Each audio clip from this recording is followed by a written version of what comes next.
It would help if I wasn't muted. Hello, everybody, and welcome to this episode, our mid-season finale of Pulp Cthulhu's Project Athena. And so we can get to all the things that need gotten to, let us jump around real quick, and I would simply like from everyone, name, rank, and serial number. But for this show, that is the player, the character, and your current state of mind. Lauren, how are you? That's complicated. Right, no, focus, efficiency. Hi, everybody. I'm Lauren. I'm That Salty Ginger over on Twitter, she, her pronouns. Today I'm playing Miss Sabella Marie Abzabob's esoteric and antiquarian bookstore in the beautiful Lower East Side of Manhattan. As always, I am super excited to be here, very peppy, and by the end of this, I will be salty, pouting, and or crying. On brand. Fantastic. And as we go over to my man Strider, name, rank, and serial number, my friend, player, character, state of mind. I'm Strider. I'm playing Elijah Sawyer. State of mind. Let's see. This has nothing to do with Elijah, but this time of year, when the autumnal season dies, and the snow falls and hibernation and turkey tryptophan comas set in, a deep animalistic part of my brain awakens and instinct kicks in. My subconscious starts its somnambulant wanderings, and my ego yields to my id, and I feel this deep carnal need to listen to 99 Luftballoons. So I'm going to be here rocking to my German pop. State of mind, I'm in a pleasant mood. Greg, do not ruin this German euphoria for me, please. I will simply say that, was it Nina? She sings Nina, with Captain Kirk. Yeah. Luftballon. You've been doing your homework, yeah. Yes, I did my homework at the time and place. The here and the now, if you will. But let us drop down to the resident sniper. Name, rank, and serial number, player, character. How do I even follow that? I can't even begin. So, hi, I'm Steve. I play DB. Sniper, he is as stable mind as he always is, but I think that's about to change, I guess. So, have fun. Absolutely. And as you have brought it up, my friend, as you were the winner of last week's tier poll, I would like you to roll a d10 now to see how much sanity loss you experience from the jump. That's a 1. Yeah, it's a 1. Oh, luck is with me tonight. Let's check back. Let's put a pin in that statement. As we jump down to the corner, the leader of the Olympians, I will ask the leader, name, rank, and serial number, player, character, and state of mind. Hey everybody, it's Allison. I play Caitlin Jane O'Callahan, aviatrix. Fuck, that's 2 weeks in a row I've fucked it up. Although things worked out for me pretty well last week, maybe it's a good omen. Aviatrix extraordinaire, princess of the skies, America's flying sweetheart. And frankly, I'm feeling invincible tonight. Why would you say that? Invincible. That's a funny word, invincible. Speaking of invincible, let's go over to our last Olympian. If there is a definition proving such a trait, perhaps there is a picture of a blonde-haired German doctor beside it. But I will simply ask, name, rank, and serial number, player, character, and state of mind. Hi, I'm not Nervous Lindy, and I'm going to be playing Greta von Kraus, doctor and scientist extraordinaire. She's very German, she's very awesome, and she's also very emotionally confused right now. And has a lot of questions. Needs to get her thinking. She's in a little bit of shock at this exact moment. Exactly. As we all are when it comes time to journey back to 1933, because things happen, and those things are best summed up after 4 seasons with checking out the Padlet that our resident librarian and psychic has curated throughout the course of the adventures of the Olympians. That is where you will understand truly what has happened. But what I have opted to do, as I have done with a few of my other shows, is I am going to sum up some things that happened in the last episode.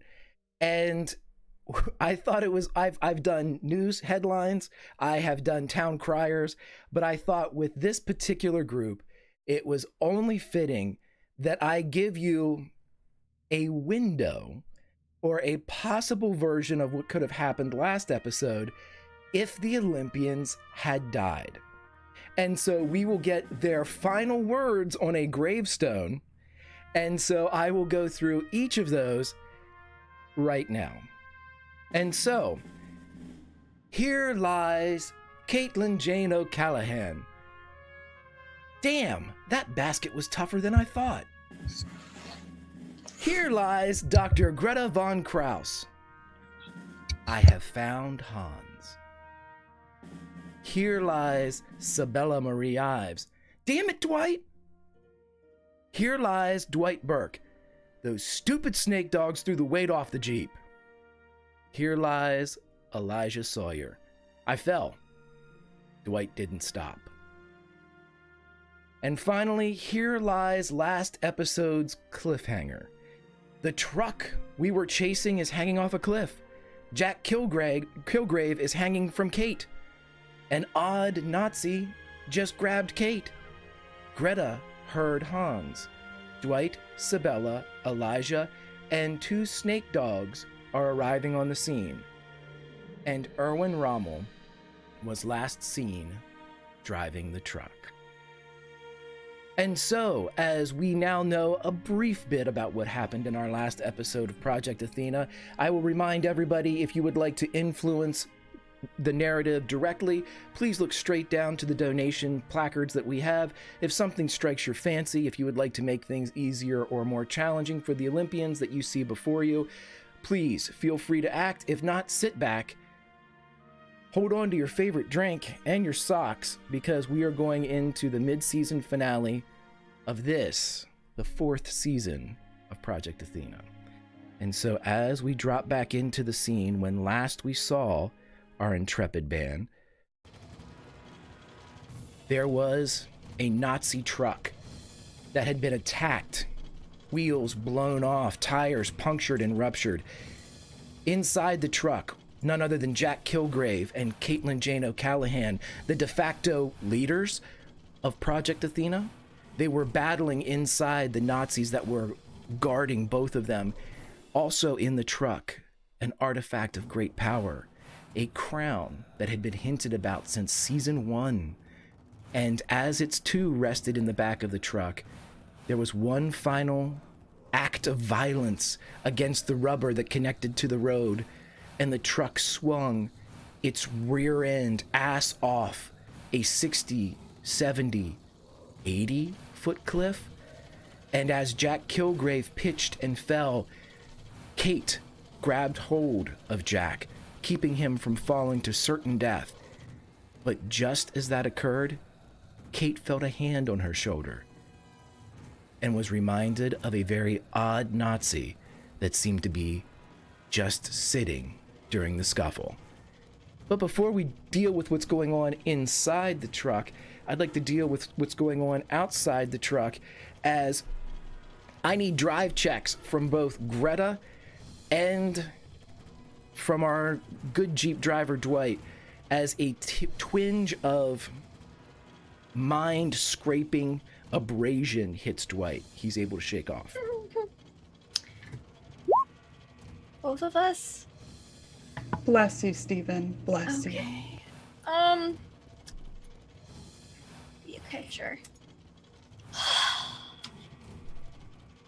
Okay, so with a precision born of perhaps the moment, perhaps of the skill that was once drug from this very scene, we have both Greta and Dwight as they are able to slide on the loose road, keeping away from both spinning truck and the inevitable abyss off to the left.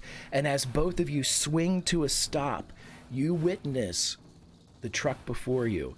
You see that there is a very real problem with the balance, as the truck seems to be deciding whether or not it wants to stay with you on this road or whether it would like to go somewhere lower.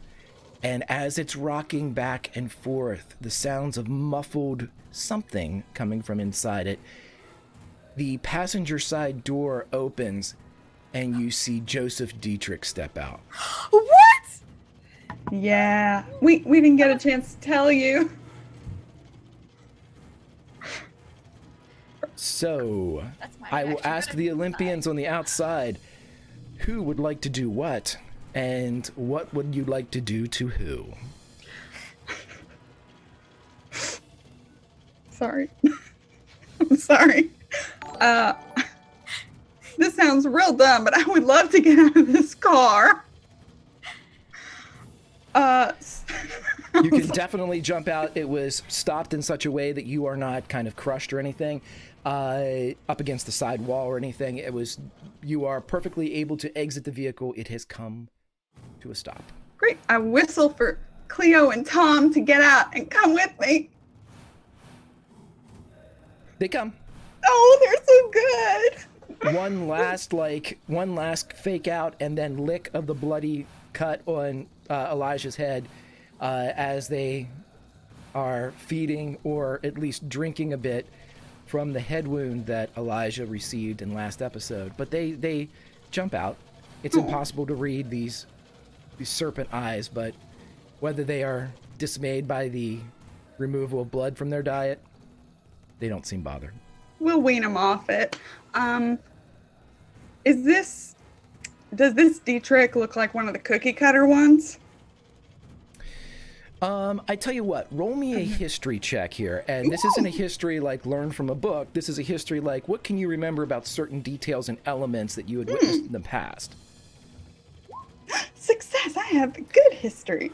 Hi. You are immediately reminded of the outfits worn by, they're almost identical to what you saw in Borneo, what you saw in Bolivia, and also the outfit that you saw displayed on the Zeppelin. Okay. Yeah. Okay. So not good. Great. Mr. Burke, I have no problem if you shoot that one. And I'm going to. There were more of them though. Yeah, I'm out of the car. Is he doing anything? What's he doing? He just got out of the car? He is swinging out, but because of the drive rolls you guys received, you act first. Oh, that's so exciting. Yay. You know what? Mid-season finale. Hi, Joseph. I'm gonna right away. Gonna lock eyes with him? Yep. Let's roll us some power. Okay, I'm gonna use an advantage. That is a 57 for Herr Dietrich. Yep. Hard success. So with advantage, hard success. Okay. So as the two of you lock eyes, this isn't so much as an immediate victory as you've come to realize, Isabella. Yeah. This is an engagement. So if you are picking a fight, you have found it to be picked. As Joseph Dietrich swings out, he's pulling out his sidearm, and as he sees you, for a moment when you lock eyes, you get like a residual, not a desire, not an emotional quality, but it's almost like you're reading a grocery checklist. And for a minute, you become accustomed to these Dietrichs and their quest for individuality. And the strange thing is, most of them think the exact same thing. And basically it is, if I can capture her, I will be a leader in hell. Starting off strong, everybody. This is good. Okay. Please move on. You lock eyes, and then I would like to know, we have Greta, we have Dwight, and we have Elijah outside. What would you like to do as you see this swing? And as Dietrich comes out, he doesn't stop his movements. He doesn't look like he's not frozen solid, but he meets the gaze of Sabella Ives, and you've seen this dance before. It is the first beat, and the partners are starting to twirl. What would you like to do? What side of the truck is Greta on with her motorcycle? Passenger, driver side, behind? You're all on the passenger side because the truck is kind of jackknifed across the road. So you have a full side of the entire length of the passenger side of the truck. Okay. It's North American wheeled, so there's a wheel on the left-hand side. Okay. And so as and how far it's kind away of rocking from the truck? You can be any destination that you'd like to be. You can be up to 20 feet away or as close as 5 feet. You guys succeeded on your drive auto, so you can pull up where you'd like. Do I stick him? I mean, I guess I'll.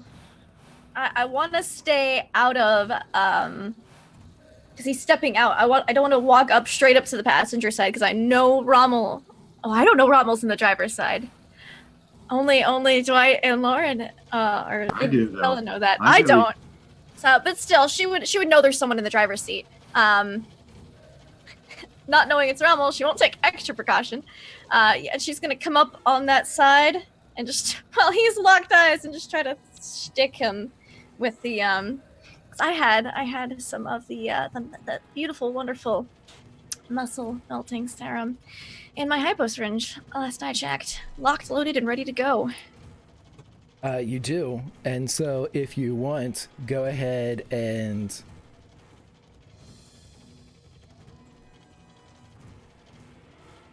let's see. What do we roll for that? For the yeah. I can It's do. a melee attack at this point because he, like Okay. I said, he's Yeah. not unaware of his surroundings, so he would be able to react. Okay. to this. Come here. God damn. Okay, so as you come in and jump, very reminiscent to what happened in the museum library, as you jump in, the right hand of this Dietrich reaches out and catches you by both wrist and throat as he wraps the hand that is holding the hypo syringe around your neck and lifts you high as he keeps his eyes locked on Sabella. You are, for all intents and purposes, restrained, Greta. Great.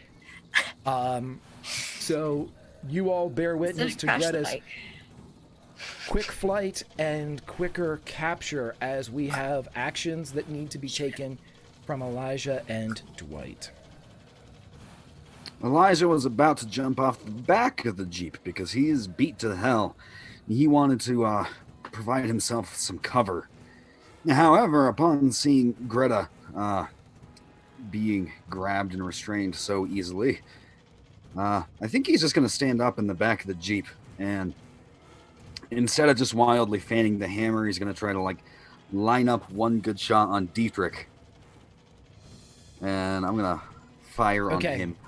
Okay, Strider, I will tell you this. If you're taking one shot, I will make it be a hard to hit. If you took multiple shots, it would be extreme because he's literally using Greta as a shield at this point. So, a hard to hit. A failure might be bad. I'll use one of my advantages. I think that drops me down to one left. And let's see.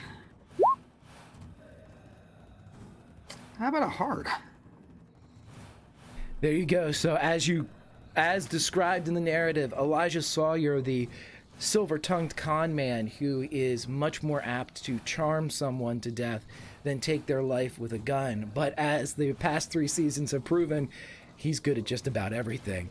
And so, with blood trailing from a fresh wound in his head, the evident marks of torture all over his handsome frame, he eyes up, stares down, and takes the shot. Roll me some damage.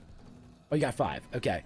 So with 5, as it hits, you see Dietrich, a line of blood rips from lower lip across his teeth. And you guys, and Greta, you're close enough to hear the crack of the teeth as the bullet rips through both jaw and the bone of the area. And as he looks back up, you know right away that he has a fractured jaw. And you can see the rut that has kind of crept through, and you can see that the 32 round is probably still somewhere lodged back underneath his ear as it kind of balls up. He doesn't seem to mind other than, bleeding profusely. Dwight, what would you like to do? Does he let her go? Oh, no. I wanted to ram him, is what I wanted to do with the vehicle, but I'm not going to do that now. Sure, go right ahead. No. Not with her there. Stop it, Grit.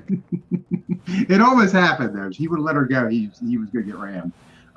Dwight will fool Grant. He will put 2 shots into him. Okay, multiple shots will require an extreme to hit. A single shot will require a hard, as again, the shield known as Dr. Greta von Kraus is in the way. I'll go with one shot then, and I'll take it. I'll use my advantage on it. Nope. What do I need to? What do I need to get a? All right, I'll use my luck. I'll luck at the hard. 7. Okay. Yep. I'll take So 7. takes 7 luck off, and Yep. with a 10 damage with the grand, a shot fires again. This again hitting the exposed left shoulder. And with this spin, he does drop something, but it is his sidearm, as the arm that was holding it is blasted back against the truck, and as wrist and back of hand hit the metal, it just simply forces the firearm from the flesh as it drops to both the footwell and then down around the tire of the truck.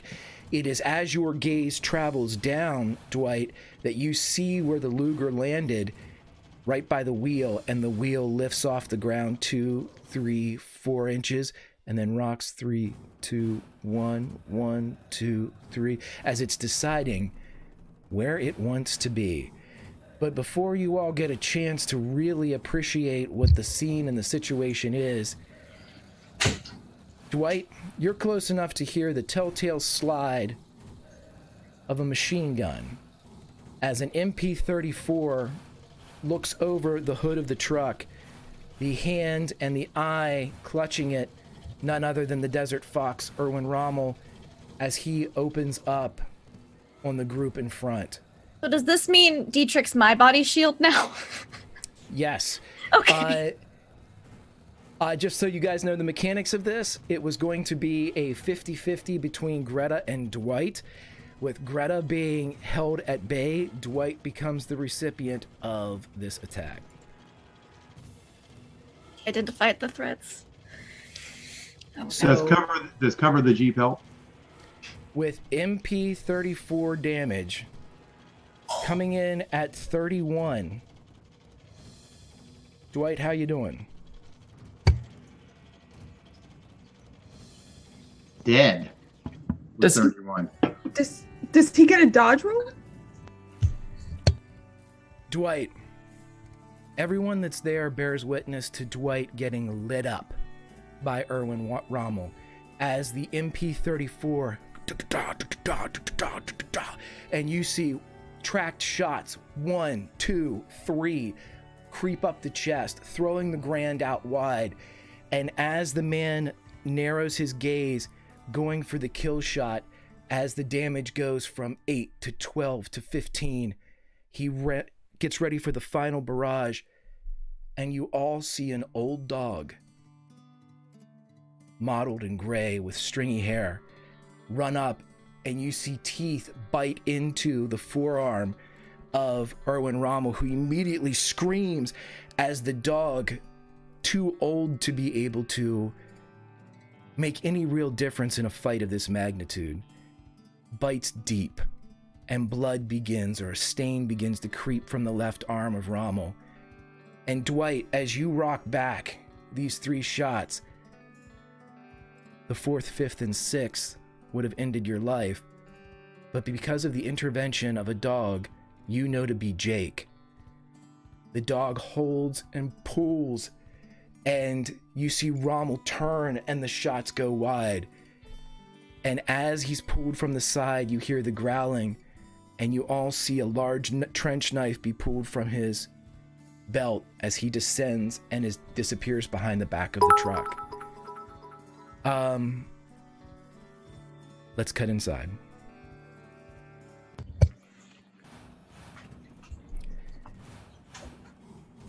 Kate, as you are holding on to the hand of Jack Kilgrave, Jack's eyes go wide as you feel a drop of weight onto your shoulder.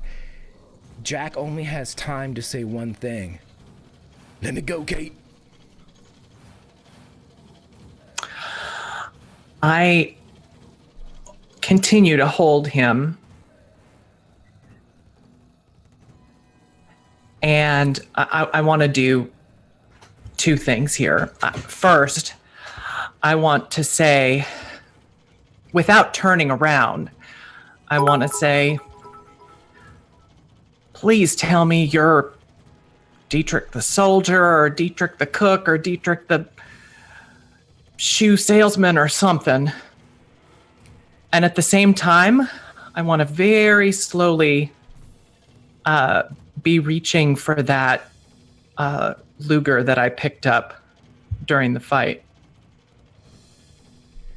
with my free hand. Okay, roll me a psychology roll right here. Fail. You're not sure what exactly the expression is going across Jack's face, but Jack is actively trying to release himself from your grasp. He opens his hand and his eyes are fixed over your shoulder, and his eyes wide with a terror that seems to be greater than the thought of plummeting 80 feet to a sandy, rocky death. And as he reaches over trying to grab hold of the fraying, as we set up narratively, there were the two aprons that kind of closed and curtained off the back of the truck. He's reaching desperately for one to kind of alleviate himself from your care. And as he's reaching for one, let's go ahead and... He grabs hold of one with his left hand as he begins to wrap his arm around it. Kate, without looking back, you're able to find the purchase of the pistol in your hand, but you see an ooze begin to creep down your shoulder. And this isn't an ooze of liquid nature or an ooze of even like a jelly or something that has a more viscous quality. This is a wave of flesh. And as this flesh creeps down and almost acts like a shirt being turned inside out, you can smell sweat, you can smell blood, you can smell all of the carnage and carnal nature that you would find inside of like a slaughterhouse. And as it bleeds down your shoulder and begins to wrap itself around you like a cocoon or a blanket, you hear Jack saying, "Jesus fucking Christ!" as I need you to make a sanity check. Can I use an advantage here? Yeah, I'm gonna let you. I need it. Success. Okay, you lose 1 point of sanity as this skin begins to bleed over you, almost as if you are dropping below the plane of water or being submerged in some type of flesh pond. And as you are standing there, Jack bears witness to it creeping up and closing over both your mouth and your nose.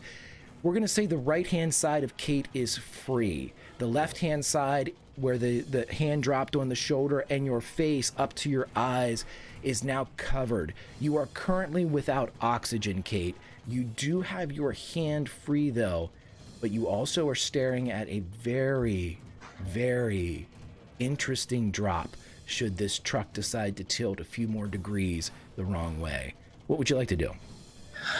So Jack is holding on to the canvas flap as it's hanging down, right? You believe so. Yeah, you see him kind of grab hold of the canvas and he's kind of Right. wrapping and twirling his arm around it. Is there another corner of that, like on the other side, or some of the rope that's used to tie it down that's hanging down into the chasm as well? As we set it up last week with the narrative, there are ties on the side of the truck. If you let the flaps dangle, it's meant to keep out sun and dirt. And then if you want to open it, you can pull these canvas sheets, these like long, almost banner type of pieces of the same stuff that the roof is made out of. But you can pull it back and open it and tie it at the sides. There isn't any particular like rope. There's holes, kind of like grommets in the side of these flaps, but there's no rope attached to the flaps themselves. But in short, I could... So here's what I'm thinking. I'm thinking I want to jump out the back, and I want to try to grab whatever it is that's of that canvas that I can grab onto. and be looking back up at whatever it is that's trying to wrap itself around me. You can absolutely try to do this. I will let you know that the top half of you, your left arm, and up around over your nose, not your eyes, you still have sight, you are covered in this very stinky flesh. Uh-huh. That's a technical term, by the way, stinky. Got it. But do I feel like it still has purchase in the back of the truck, or like I could jump out of it? If you can think of a roll that would determine that type of attachment, not having a line of sight on it, I will absolutely allow you to roll it.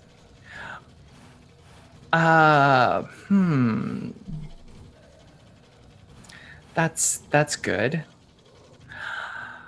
I mean, I could see that being just like a spot hidden between my legs to see if because presumably this was a person at some point.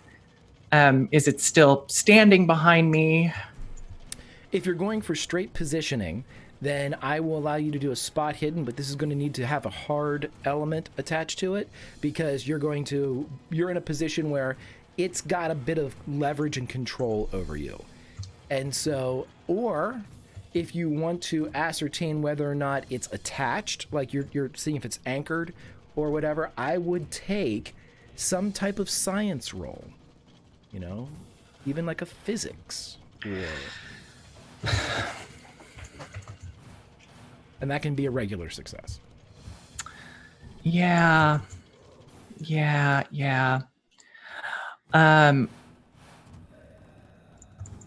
Sorry, I think I'm still confused by the picture here. Well, I just want to be able to sort of jump out of its grip is what I'm after, and I'm willing to dangle off of an 80-foot cliff to do it.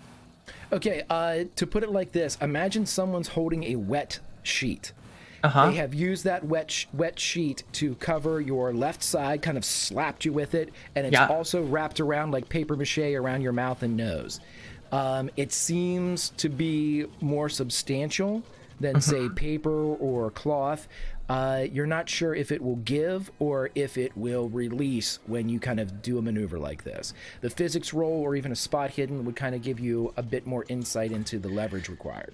Okay, I'll take the spot hidden then. Oh, fuck. Yeah, it's basically guiding your head, Kate. As you're sitting there, it's keeping you looking out the back. And so even with that bit of knowledge gleaned from a failure, you realize that whatever this is that's on you, it has movement independent of like a wet sheet. The wrap itself seems to be able to control your movements with force of muscle. Okay.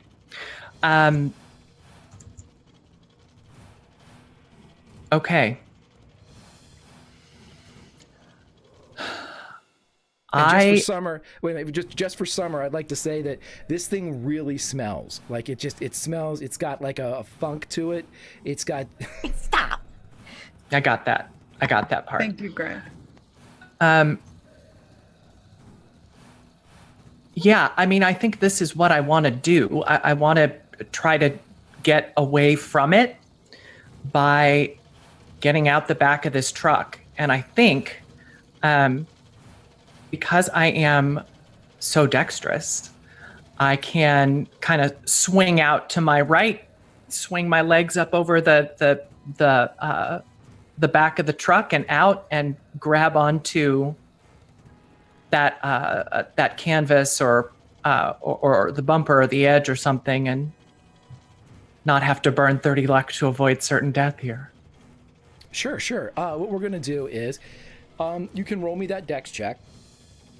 All right. Perform the maneuver that you've outlined.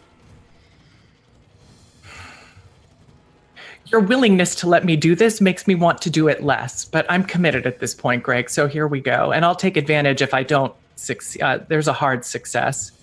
Okay. Do I need to keep going?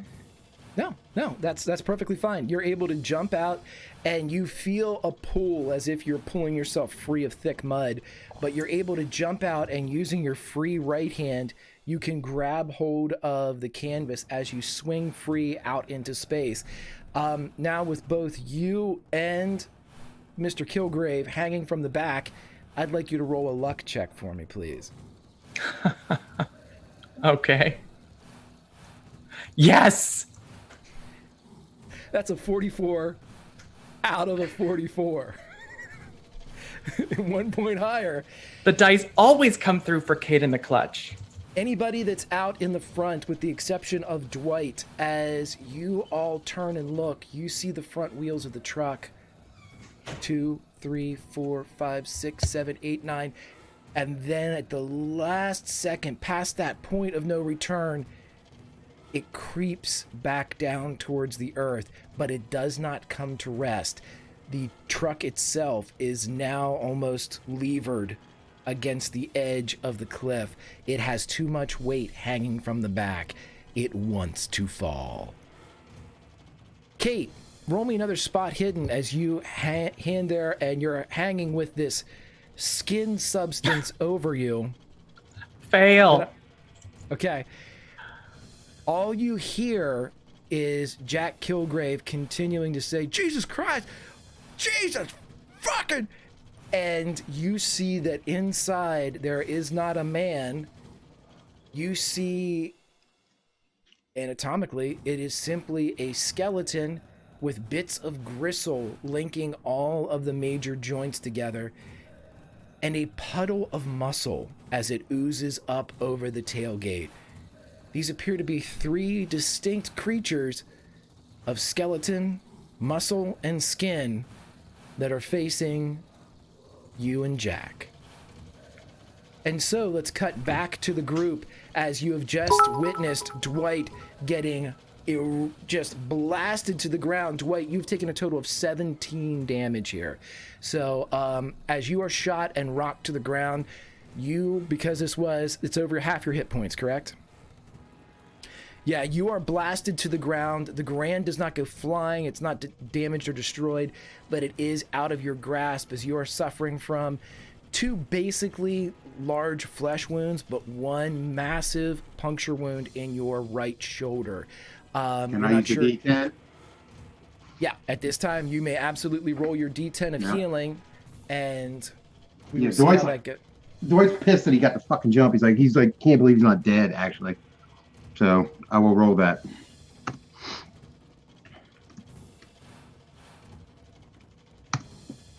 Oh, yes, baby. Dwight, you feel the air get knocked from you. The Grand still drops to the side, but the shot in your shoulder that should have wounded your firing arm, it's more of just a pressure wound. And when you lay there, you see something roll out of your shirt pocket, something that you had no clue was there. It is a silver-framed picture of a woman and a young girl on a mountaintop. What would everyone else like to do?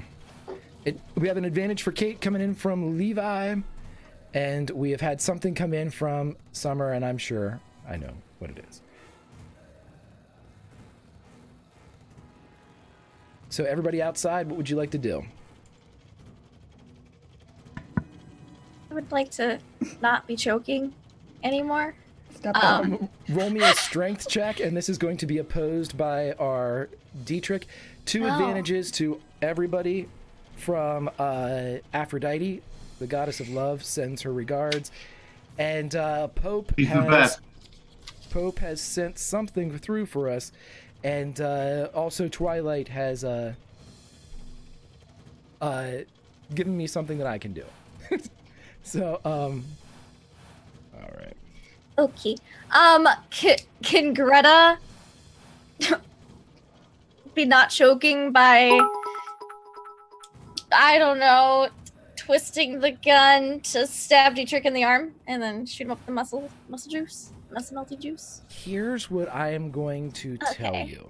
Okay. We're going to take a bit of a page out of Ben Counter's book here. You are going to make this roll at plus 20%. Okay. And that's going to be a comparative strength, strength check. If you drop the hypo syringe, you take it even. So if you let go of the syringe and you're able to free up your arm, then it's a straight up strength roll. I don't want to drop my syringe. It's a very delicate piece of equipment, Greg. So I guess I'll just try to free myself. Because I can't drop it to gain percentage. Oh! By No, 2 I points. fail less. No, yeah, it's just an opposed strength check at this point.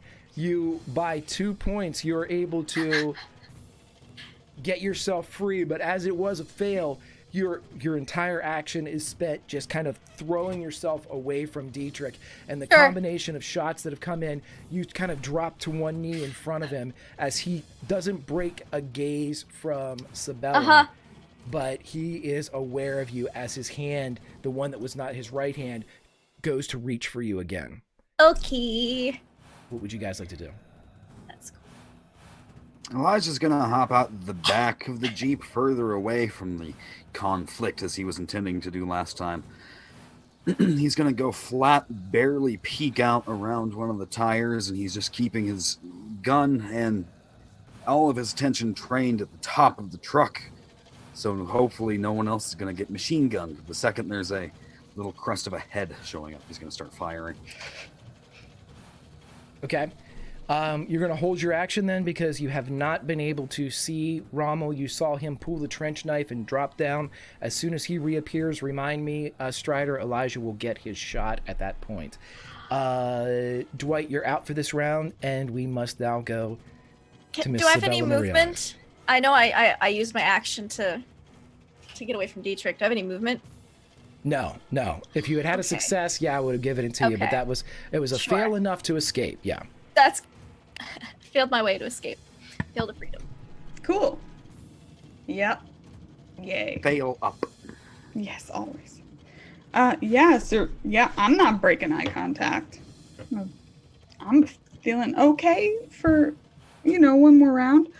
So, we doing this again? Yep, let's go ahead and roll them up. Okay, I'm gonna use an advantage from Summer. I was waiting for you. But you're... Okay. Finally. Roll me a power check, please. It's an extreme. Roll me a power check. I want to know how in control Sabella is at this moment. God, not much, sir. Roll me a D30.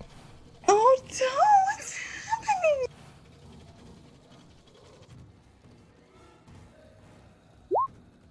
$23. Greta, as you take one knee and you're looking up as this Dietrich is reaching for you, you bear witness to the fracturing and the explosion of everything above his neck. Greta then just kind of goes, huh. Like, glad I didn't drop the hypo syringe. That was a good call. And she'll kind of just give a thumbs up. Because she just was behind her. Looks behind her. Sabella is just okay. That's weird because I don't like blowing up the face of someone that I like, even though that's not the same person. I don't like. I'm going to require a sanity check from everyone that saw this, which would be Elijah, Greta, and Sabella. Oh, come because on. I'm hard. No, not because there was a head that exploded, but because the fragments of the head are still floating about 3 feet from the point of explosion, as there is a globe of energy holding the fractured face, skull, brain, and whatever else of this particular Dietrich in a nice spherical holding pattern around what used to be his cranial cavity. Probably wishing it could be put back together a little bit. Can I take a sample? I'm just kidding. I'll let sanity check now. I'm using an advantage. Yeah, it seems like one of those kind of days I will too.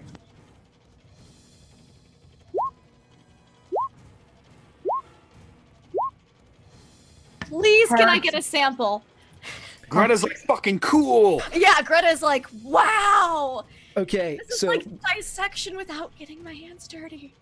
Greta, as you look completely unaffected by this display scene, whatever it would happen to be here, you are able to reach up and delicately pluck a piece of brain matter and a little bit of skull out of the floating air. And you have it in your hand as you look around.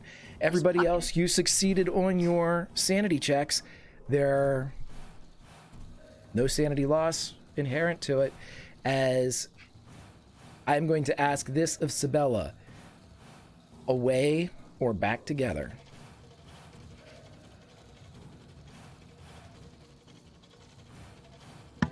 Oh no.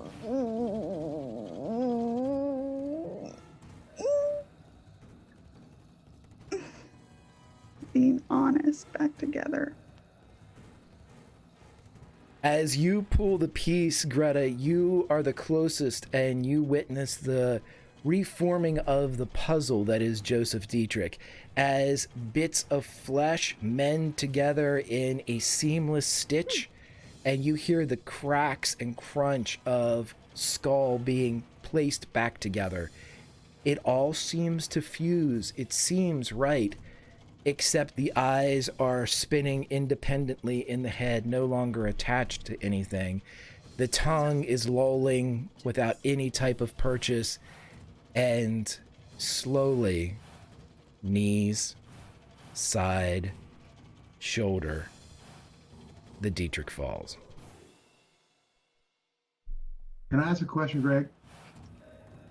Yeah, Did Rommel have to make a sanity check? he didn't see it. He's on the other side of the car. Oh, Down. okay. And yeah, after He's- Greta grabs he's that on that. shit. I'll keep up on the mechanics, brother. I'll do my best over here. Okay, so Elijah, you do not see the emergence of Rommel.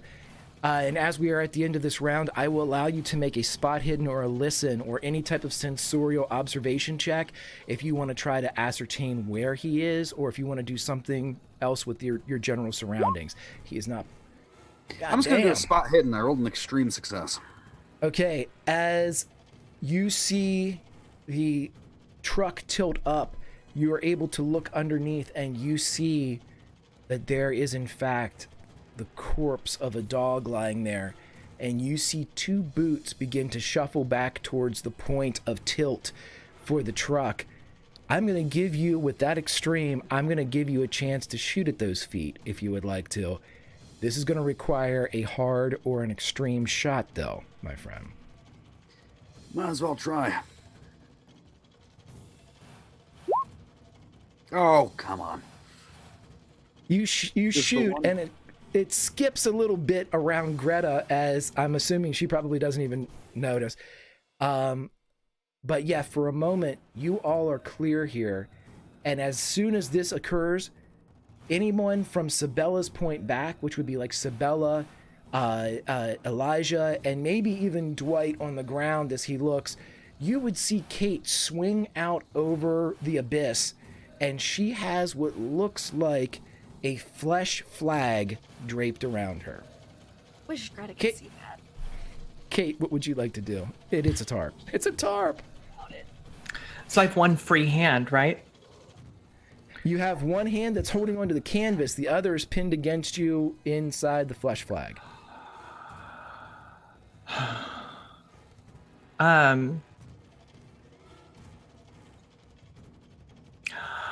I'm going to hold on for dear life and yell for help if I can.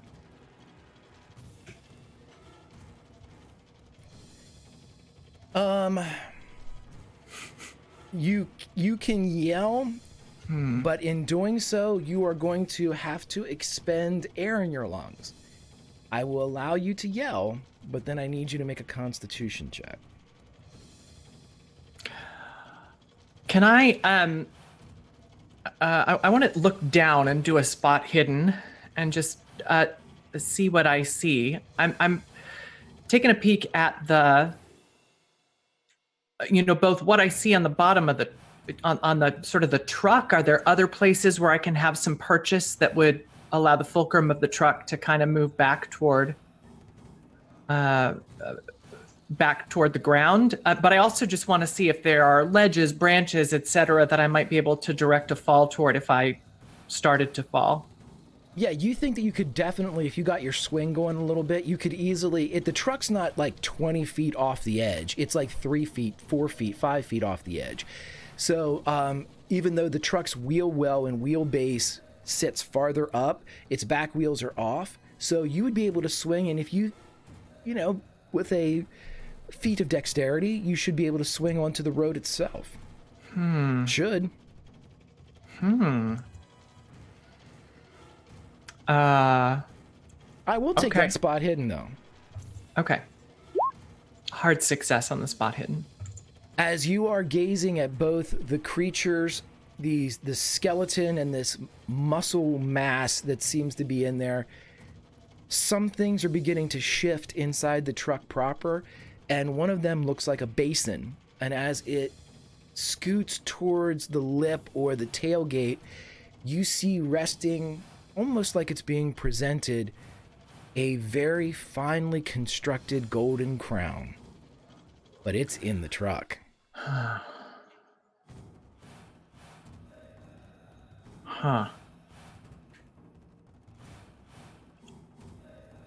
All right.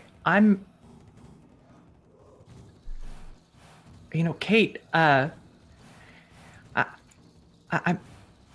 hear the voice of an old flight instructor in my head, and it's a voice that a couple of episodes ago I would have remembered saying, "Any landing you can walk away from is a good landing."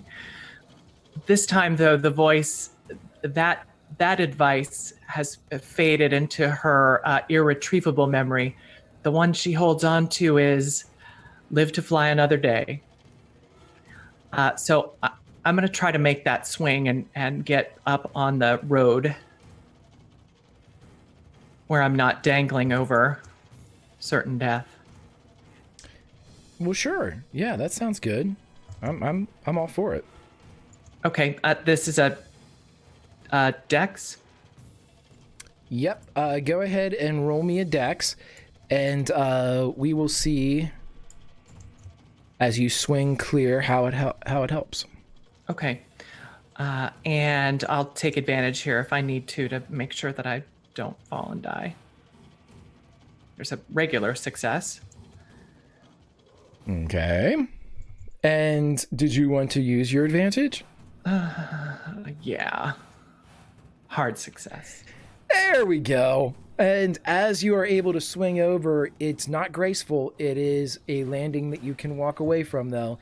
As you crash to the ground, everyone sees Kate, some of you for the first time, as she is struggling inside of this flesh flag. Kate, I will now, with the exertion, need you to roll a constitution check for me, please. Success. Okay. You can feel this thing beginning to enter your nose as it's pressing against your lips as they are pressed together. You can feel it becoming thinner. You can feel it becoming more fibrous as it's beginning to ooze its way into you. And so, with that being said, Kate, you crash to the ground. I'm going to go to... Go ahead. Kicking and no, I just could say, and sort of, kicking and rolling like somebody who's drowning on dry land here. Okay. With this sight in front of you, I'm going to go to Dwight. Dwight, you're able to pull yourself up as you're sitting there, this silver frame picture, seemingly your savior from at least a very terrible wound. But you're up. Can I, do I see, I'll spot hidden, first of all, to see Rommel. Who shot me? Is that possible? I will give you and award you the same thing that I gave. It's going to be more difficult now as the shots have gone off, and Rommel's not stupid. He realizes that people can see his feet. What do I need? Hard success? Roll a spot hidden. What did you get? You can, more than anything, you see dust of movement as the truck kind of rocks a little bit. If But now I with use Kate, luck to make it hard? no, the truck starts to rock Okay. back down because Kate's off the back of it, which is taking less of the view away from you from the other side of the truck. So it looks like the truck is safe right now, but the trade-off is you can't see as well on the other side. Kate is off the truck. She is. Can I get in and ram the truck? Would that take Rommel out of the play? Rommel is not in the truck. To your Yeah, but knowledge, is he around the truck? In front of it? you have absolutely no idea. Okay. And I cannot see him at all. Yeah, I'm going to get in the Jeep and he's going to ram the truck. Okay. I would like you to make a drive auto as you go to ram the truck. And as you are just about to hit the truck, I want you to roll an idea roll. I'm going to use advantage on the drive. Oh, fumble, fail. Oof.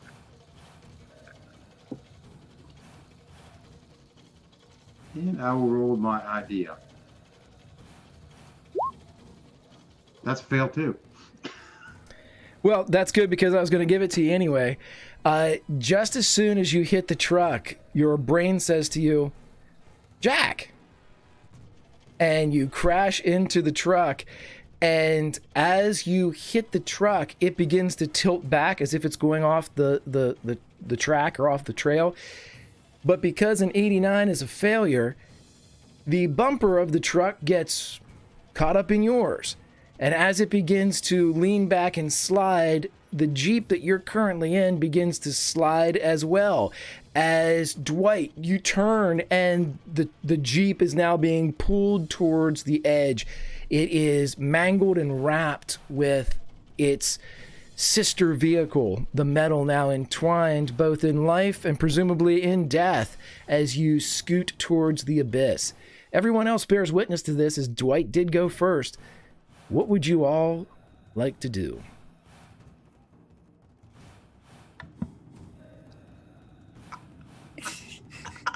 I'm looking at Elijah and Greta and looking at Kate and whatever is on her. Can anybody do anything?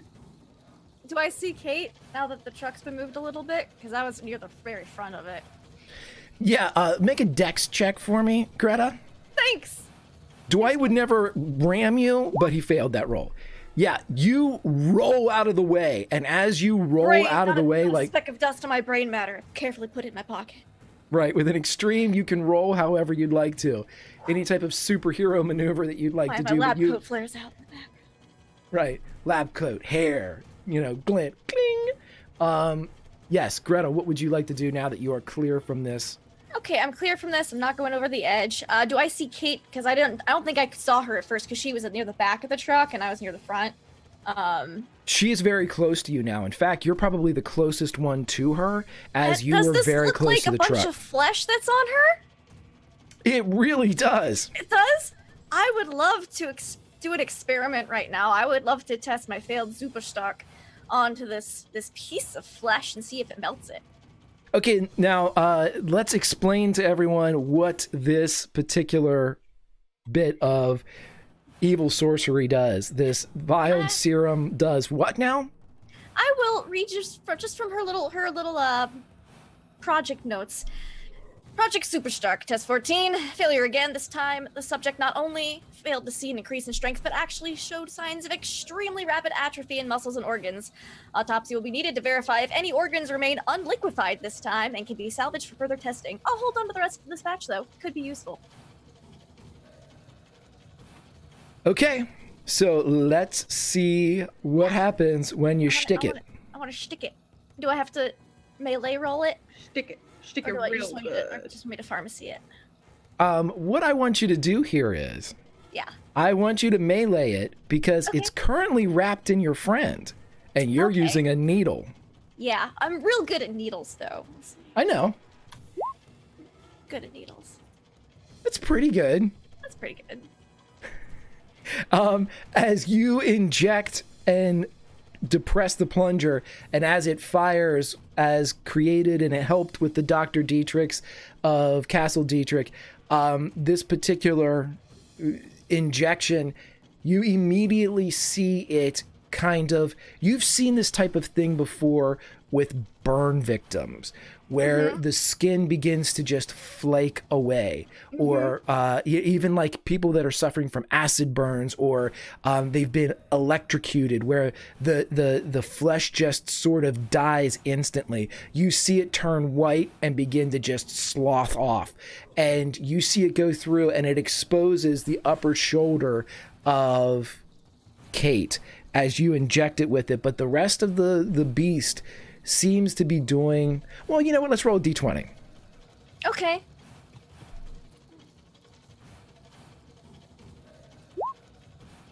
Jesus.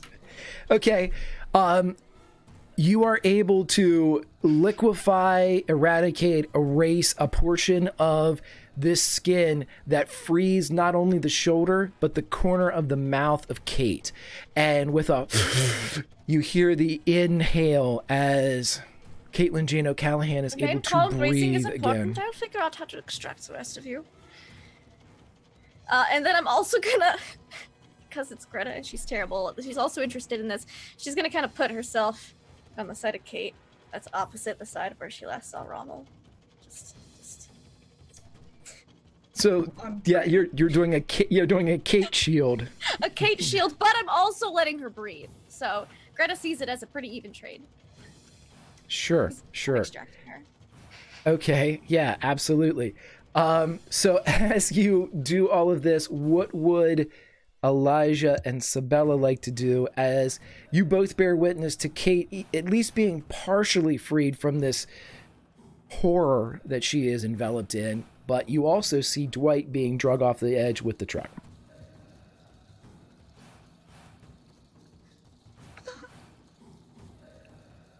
Get out, Dwight.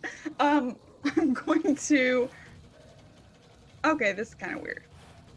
I'm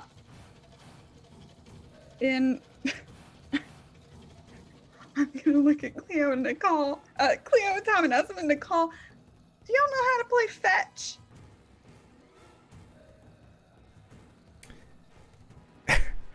Roll a psychology check for me.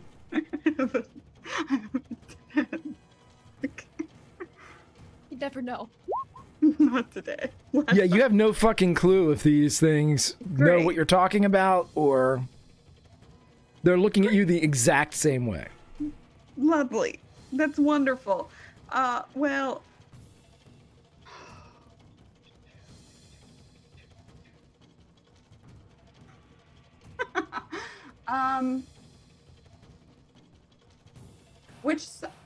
The side of the truck that, well, we're kind of in the center, right? Like the bumper is toward us, but we're on the side of the truck that Kate came out of. Not the Yeah, side that- okay. right. And for spatial awareness, think of it like this. You're all on the same side of the truck, the passenger side of the truck. You can see the whole length of the passenger side. Up towards the front on a triangle, one point is Dwight. The point down closest to the truck is Greta and Kate. And at the farthest point is you and Elijah. So Sabella and Elijah. And that's the triangle position that you guys would be in right now. All right. Okay. And Cleo and Tom are there too. Right. Don't see Rommel. Well, I guess I could look for Rommel, but really. Okay, I'm gonna go to the passenger door that we're near. And I'm gonna open it. I'm listening. And first, I don't want to do this. I'm not physical. I'm going to keep talking to the dogs because maybe this will work. I'm trying to. I'm trying to describe the crown. I want him to go fetch the crown. I never have pets. This is Okay, wild. I want you to roll. Yeah, what's up, Greg?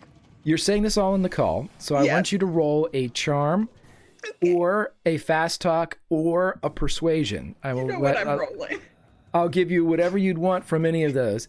I'm going to tell you this now. It's going to have to at least be a hard success Okay. on whatever you roll. Yeah, I'm gonna use an advantage on the charm. Ah, no. Mm-mm. They're very interested in what you have to say, but they have no fucking idea what you're saying. Yeah, that makes sense. Why would they know what a crown is, Greg? They might. They're just not interested in getting it. Who knows? They're not getting in that truck. I don't know. I'm putting words in their mouth now. I don't know what they're thinking. They're sentient beings, of course. Yep, I'm gonna just keep talking to him, and I think that's gonna be my turn.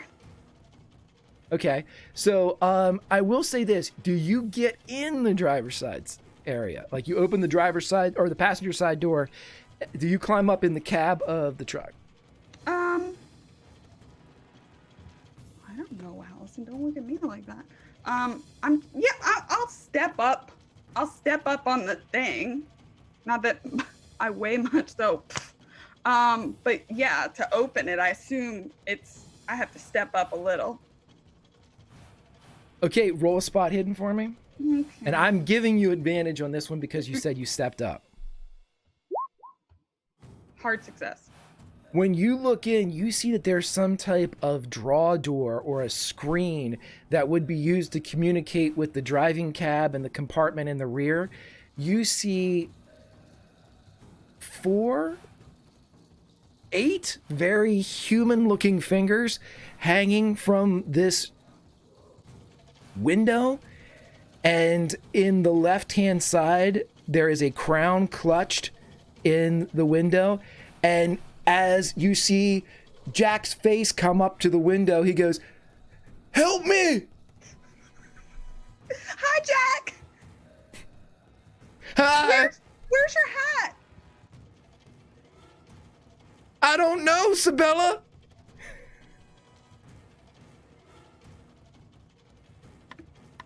Cool. I assume I can't do anything else this turn. That's right, yeah, it's over. So, who else wants to do something? Elijah's going to very stealthily roll, trying to use the motorcycle as cover now, as Dwight has stolen his cover. And he is just eyes wide, trying to make sure no one's going to mow anyone else down with a machine gun. Roll me a stealth with advantage as you are moving from the farthest position back. A hard success or a hard success, whichever one you like. I'll take the hard one. You go ahead and slide up behind the back of like the sidecar area, the position that you formerly had facing backwards. And as you slide up behind it, you are very certain that if Rommel were paying attention to the other side of the truck, he would have more things to look at than your advance. The next time, or if you get the opportunity to take a shot, Elijah, you will do so at advantage, as he has not seen you move up. He has lost Elijah in the field of battle. So the last person I will ask is, see, Greta, have you already done something? I would like Dwight now to roll a luck roll for me. And I will roll something Oh no. else. Not Dwight's luck. Dwight.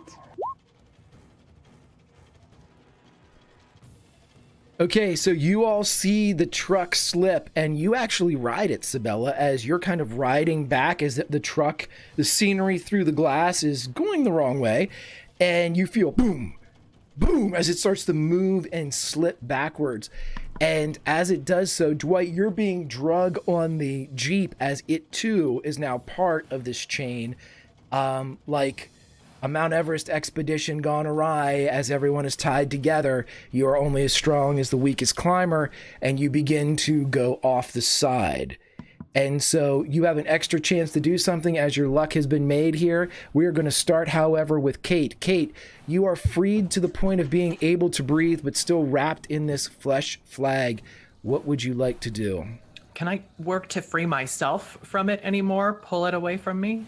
Yeah, I will take either a strength or a dex. Like a dex would be more based you trying to just like slither free from the wounded area that Greta has generated. Fuck me. I'll use advantage here.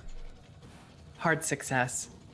Okay, you're able to slip free and almost like somebody that had a snake thrown on them or some type of like a draping creature. You're able to, and you get it off of you as you throw it forward and it kind of bounces off the side.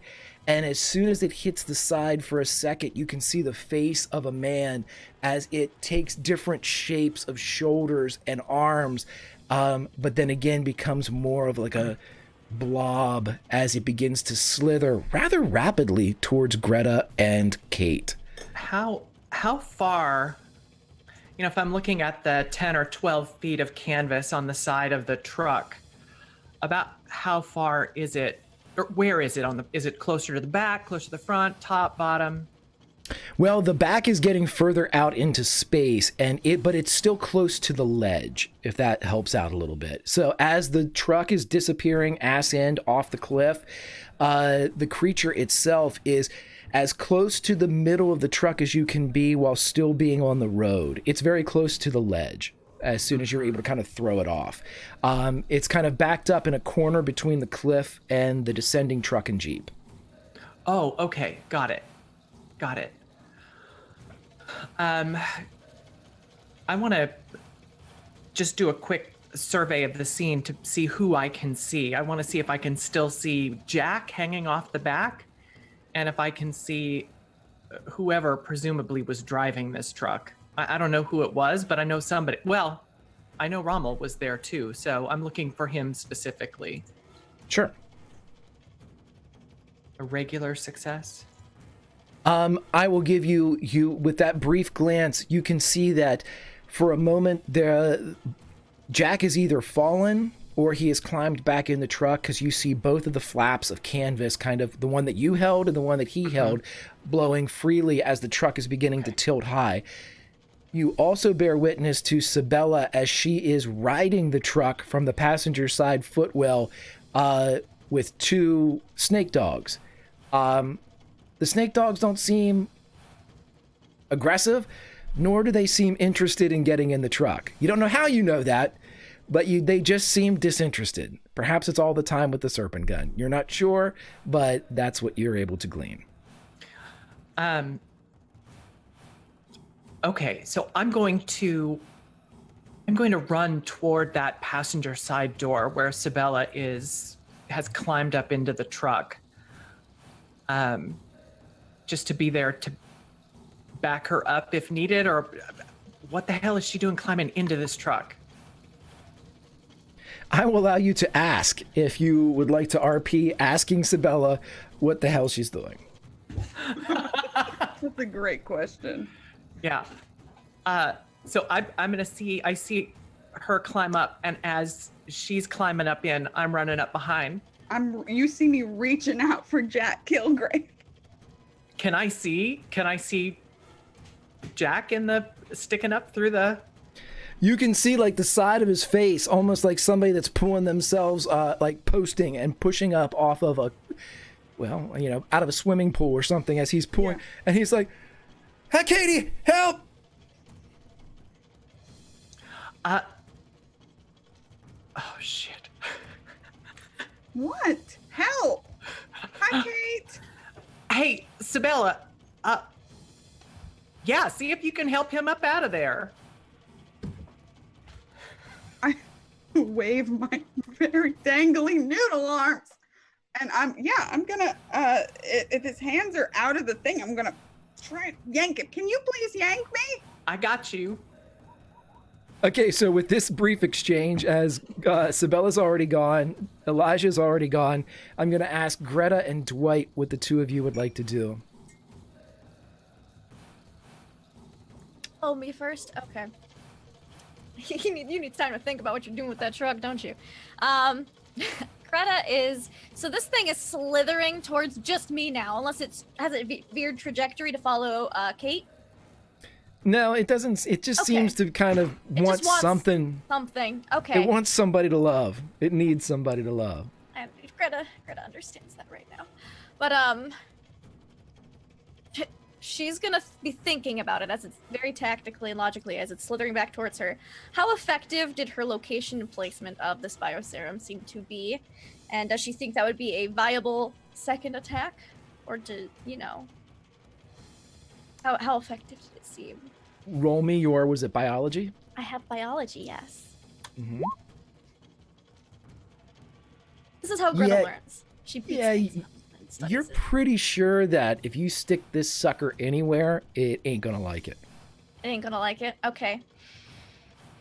And I assume that the way it reacted to my serum was more volatile than the needle prick, so she would assume it'd be better to stick it again than gun it. Okay. So I'll stick it again. Stick it. Stick it real good. Stick it good. How about that? That is your second fucking extreme with this. I mean, okay. So as What does Greta do? She deals with fleshy things. Right. Okay, so I'm going to allow you to explain how you immobilize, destroy, defeat this creature. It lunges at you very venom, very symbiote-like as it comes at you, and as it reaches forward with its pods kind of waving up in this flag of flesh, how does Greta take care of it? Very methodically. She's gonna wait for it to come to her because there's no point in spending excess energy expenditure on this thing. There's other things still out there. Rommel's still out there. More people are gonna need to be saved and tended to medically. So she's gonna wait for it to slither over. As she observed how much damage was done and what area was done the first time, she's gonna stomp on it with her boot. And then wait for it to climb up and for her to get a nice section right in the middle and then stick it and observe as it just withers and flakes away and dies, and then she just kind of scrapes her boot on the bottom of it on like a desert rock. And then she'd like to look around and see if she sees Rommel anywhere. I will, with the extreme, as you quickly dispatch this horror, I will go ahead and allow you to... I don't see it. She doesn't see him, so she's gonna just go to, and because the truck's moving, I'd love to go hide behind the motorcycle. She doesn't know Elijah. Hey, guess who you find there? There's Elijah! Roll me a stealth check with advantage as you move from a position. Of course, right? Okay, so if you guys attack any more enemies in this round or in this session, your first attacks will be with advantage as you have both made it to an area of the battlefield that was not seen, determined, or pinpointed tactically. Like which is slide one of in Rommel's things. and then just look over at Elijah and grin and then say, "You look great." Oh, Christ. Someone put a bell on you. And Dwight, you are currently in a Jeep that it's fallen in love. Its partner, the truck, is taking its own life, and it is determined to go over the edge with them. What would you like to do? I'll jump out. You're out. I know that Dwight never buckles up for safety, so you are free to jump out. Can I? Yeah, I expect you to make me a roll, so I was assuming I had to roll for that. But can I look for Rommel when I jump out? As the road has been freed This is up, a tricky fucker, by the way. I will allow you to go around to the other side of the truck if you desire to do so. Nah, I'll wait. Dwight will jump out. He doesn't have his grand, correct? The grand's gone. It's on the ground, yeah. Yeah, he pulls out the grease gun, if I can do that, and he will sure. he'll hold action if he sees Rommel. He's already been shot. Okay. So as the rest of this goes down, we're going to go to the top of the next round. I simply need the following. I need a strength roll from Sabella, a strength roll from Kate, And I will be making a roll as well. Okay. I'll I'm be. gonna use an advantage. And so am I. Oh, maybe not. Maybe I'll just take that extreme. I got you, babe. Extreme motherfuckers! So, with a strength born of another plane of existence, fueled perhaps from the very purple itself, you are able to pull free and birth Jack Kilgrave from the back of the truck. And as he comes forward holding the crown in his hand, again, for maybe the millionth time in this exchange or this adventure, he yells, "Jesus fucking Christ!" as you guys rip him out of the front of the cab and drop to the sand outside. Cleo and Tom watch on. In fact, you all do, as first truck and then Jeep slide off the edge. There is a few moments of blessed silence and then a loud crash at the bottom. There's also nothing on the other side. Spot hidden all around for that pesky fox. In the middle of this Sabella sandwich? You do not see anything, Cato Callahan. Huh. Well, that was an adventure. I'm holding on to both of them and laughing.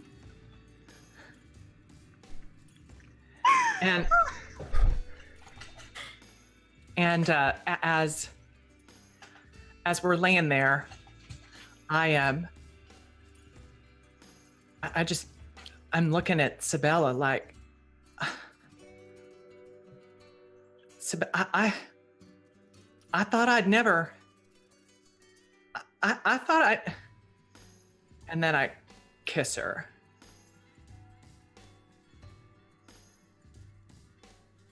As this is essentially PvP, I will first ask the other player, is this something that Sabella would fight? And if so, I will formulate some type of anti-kiss roll.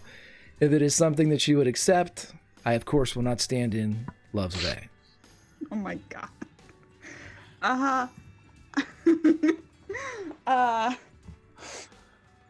Considering the shock and the tangle of everything that is happening right now, also how angry I am at her, I will accept. So as the kiss goes down, I would like to ask Greta, Elijah, and Dwight, what would you like to do in the Greta aftermath? Plants one on Elijah.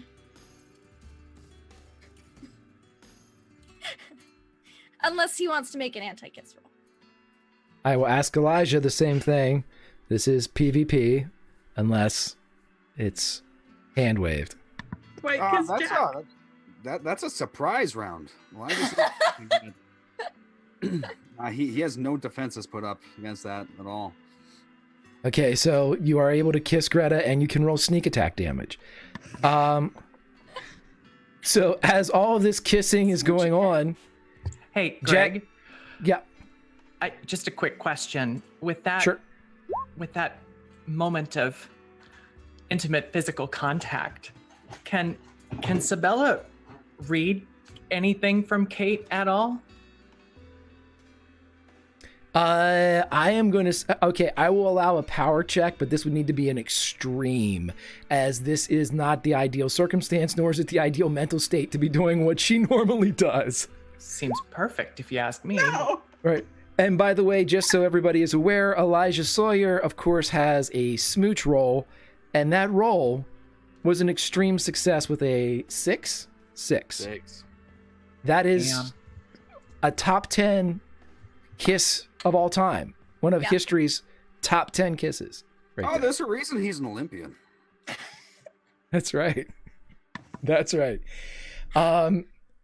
Jack, as soon as all this is going on, Jack looks over. Dwight is going to grab Jack. Yes, kiss him. No, he's Jack, not kissing. as soon as you grab Jack, Jack goes, "Hey, we are alive." Dwight hits him. Yeah, and he's gonna hit you right the fuck back. Okay. Does he so drop you the crown, Greg? roll me an attack, and I'm gonna roll one against because you've done this before to him. Yeah, he's pissed. Roll me a fighting brawl. Okay, he's in trouble.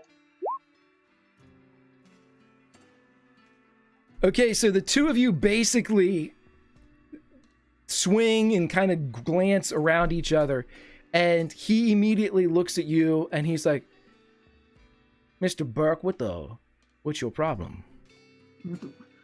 My fucking problem is you. So here you are again. No, here you are again. Oh, Mr. Burke, I'm not going to listen to you. I'm afraid I don't give a fuck what you have to say. So if you have something to say, if you want to kill me, then by God, draw iron, my friend, and let us do what needs to be done. Because the days of you laying hands on me, they are in the past, sunsets upon sunsets. I could have killed you literally 10 minutes ago. Boy, you think you could have. No, What? You could have killed us all 2 minutes ago. I would have killed you. They wanted to kill you. He spreads his arms wide, holding the crown. What's stopping you now, soldier? Dwight will take the crown.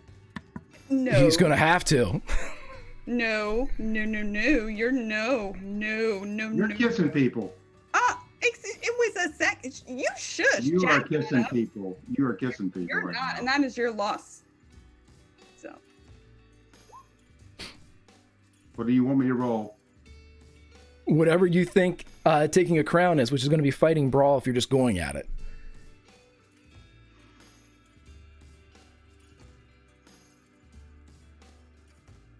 Okay, roll damage for the attack.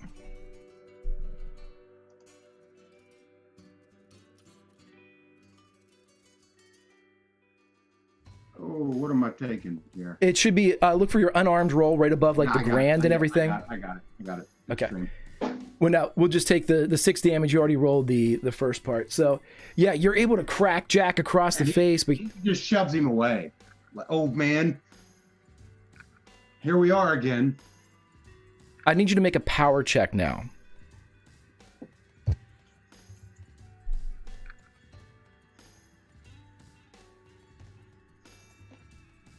Extreme. You both bear witness to everyone that's watching this exchange, which I'm assuming is probably everybody at this point. No. Yes. We have a nice hiding The spot. crown is in my Greg. possession. That was. You No one have knows where we You are. guys got to deal with that. you guys have blood. You have blood running out of your right nostril as Jack is standing there holding on to the crown. He turns back to the rest of the Olympians, not taking his eyes off of Dwight, and he says to everyone but Dwight, "Make your decision, Olympians. You seeing this through to the end, or is the soldier boy here gonna take you down for king of country?" Don't even fucking do that. Don't fucking do that, Kilgrave. Don't fucking tell them that. What? Because you know what? No. Let me tell you something, Kilgrave. Here we are again. I'm not listening to you. He begins to walk I know away. you're not. You don't have to listen to me. Dwight, please Can you hand me that, please? You should not be touching it. Greg, Cheese, do I have it? Oh, you do not have the crown, no. Oh, it's Right. okay. Look, I assume I have a bag at this point since we restocked and I got clothes, so I'm gonna assume I have a bag. It was probably in the Jeep. I mean, is that wrong? You have it. It's just about 80 feet away. No. Do I like? Oh, I do assume. just Okay. need to walk out. I'm done with you. I'm done with you. I'm done with you. I've done everything I can. I should have killed you 20 minutes ago. I should have blew your brains out because you had that fucking eye when you grabbed that crown, Kilgrave. He's lighting a cigarette. Yeah, you light a cigarette. Light that bullshit. Don't tell us what you've done. Don't tell us where you've been. I carried your fucking dead carcass around for a long time. Seems silly And this now, is huh? what we get. Yeah, silly. I should have killed you. I should have ended your life right then and there. Hey, I'm And- gonna do it. And Dwight he just goes like that. I'm done with anybody.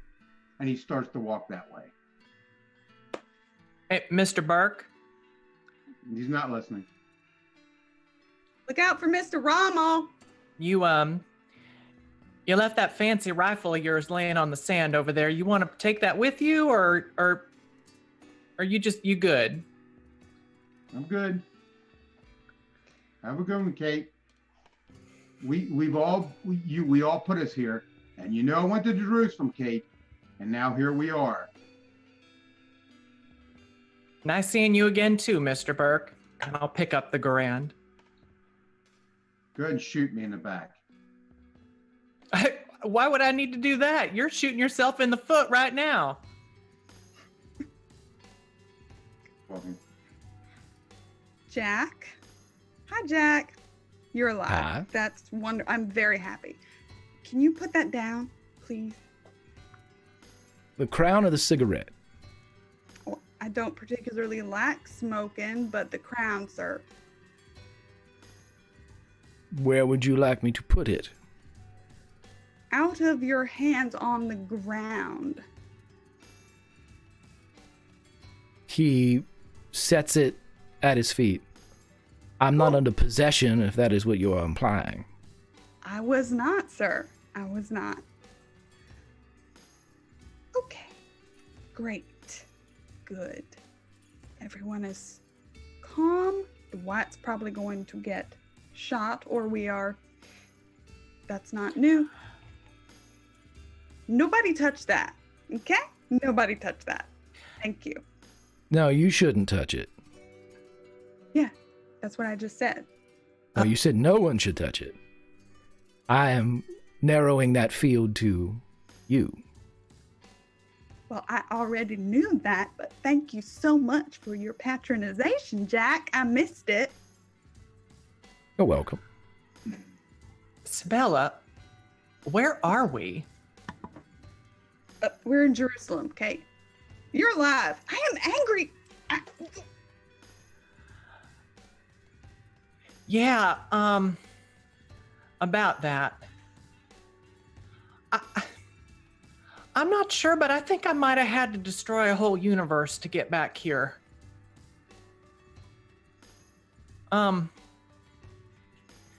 But you're alive. You're alive. So it worked. It's at this point that I would like to stop the action for just a second No, don't do it. as I ask, or I make this observation free of roll charge to Greta. Mm-hmm. Greta, the finely crafted and thin serpent crown Mm-hmm. is resting at the feet of Jack Kilgrave. Mm-hmm. It is currently undefended. Mm-hmm. Depending on Mr. Sawyer, I believe Greta is a little distracted right now. Oh, I'm still letting you know. Going out there, okay. It even one of the all-time top 10 Princess Bride kisses of the world. This bit of knowledge is able to get through to you. Okay. Let's hit a brain pocket. Right. So, right, we are in the middle of nowhere. We are approximately an hour north by car from Jerusalem. I don't know which way we were headed. Oh, well, if we could get back to the city, I could probably find us a way out of here. When I made that round the world flight in 31, I stopped through here. I probably got some friends can help us out. I guess this is where we part ways then. Why? Now, what's that mean? They were taking the crown up the road a piece. About I guess an hour by foot. They were going to use it, finish up something that they needed to be finished. I intend to use it to stop what they were gonna do. Well, now, Jack, that'd require you to pick it back up, and I'm not quite sure that we're all ready to let that happen at this point. Let's just make sure we understand what's going on here, all right? I ain't even been in this universe more than about 15 minutes. Just hold your horses, all right? Consider them held for now. I don't know how much it does by itself, if that is helpful to anyone. I tell you what, it's a shame that Mr. Burke is wandering the desert, but I do not have 40 days or 40 nights to wait for his return. I will, however, tell the rest of you all why this is so important. This is the key. You see, this staff that you have, Miss Ives, the crown that is at my feet, these are devices. They are the locks on the doors. They are the things that keep the other on the outside. Now, they can be used to unbar those doors, but they are finite. There are 3 steps, 3 elements to sealing out these creatures that want into our world. There's the staff, there's his crown, and it is sacrifice. Now, problem is the sacrifice does not last as long as one would hope. It is, again, finite. But, provided somebody of power, somebody that is exceptional, somebody that is the epitome of us human beings, if they agree to help with the ritual, then they will stop the coming catastrophe, as it has been stopped for well nigh 2,000 years.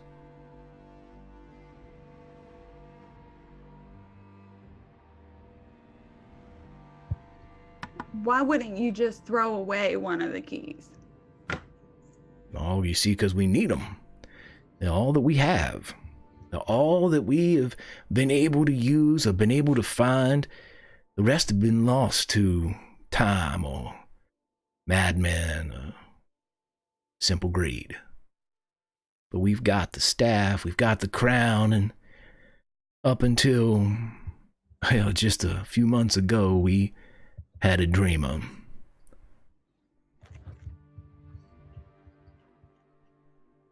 We need another.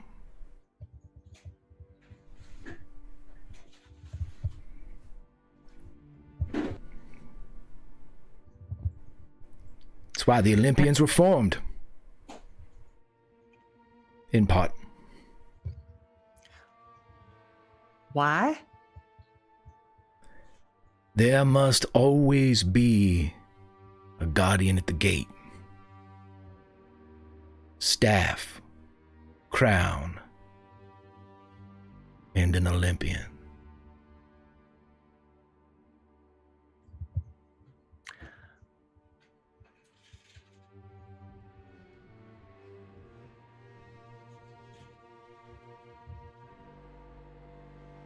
Without these in place, they would be able to enter this world. And you see, we are in a great chain. Don't let the mystics fool you. Everything does not exist at once. That's absurd.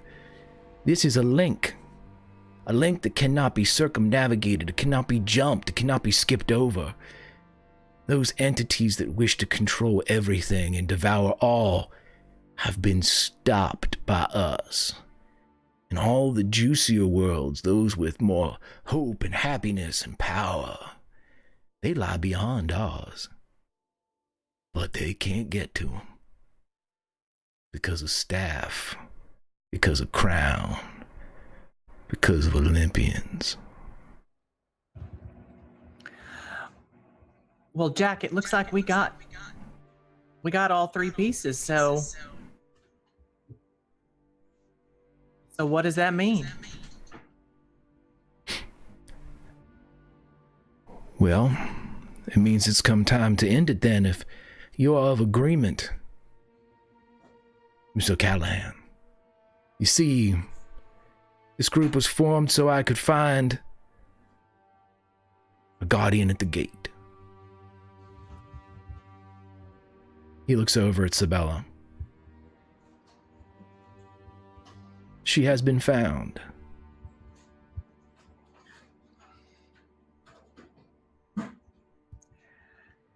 And just what does that mean, Jack?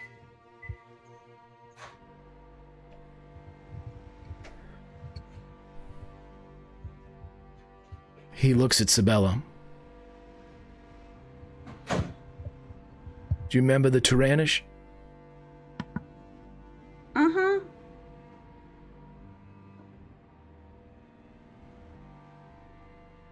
They were the last guardian at the gate. No, I got that, Jack.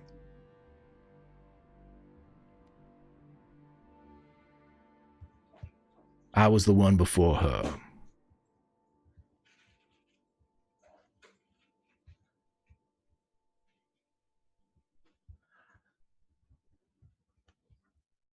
So what? So she just takes those two things back to New York to the bookstore, and we bury them in the basement, and you just keep an eye on her, and we keep the bad guys away, and we're all safe and sound.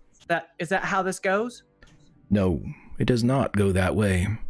We perform a ritual, Miss O'Callahan. We bind staff and crown to Miss Ives, but she must be willing. Or we try to bind them to me. I believe it has already had its way with me. We must buy ourselves time because they are close. They are very close to coming through. And when they do, staff and crown and Olympian, it won't mean shit. Once the door's open, it can't be closed again. Kate steps forward a step toward Jack.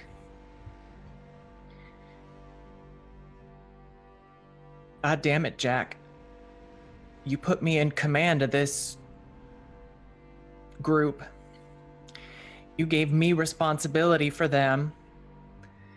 I'm done with your vague answers. What is going to happen to her? She's gonna dream.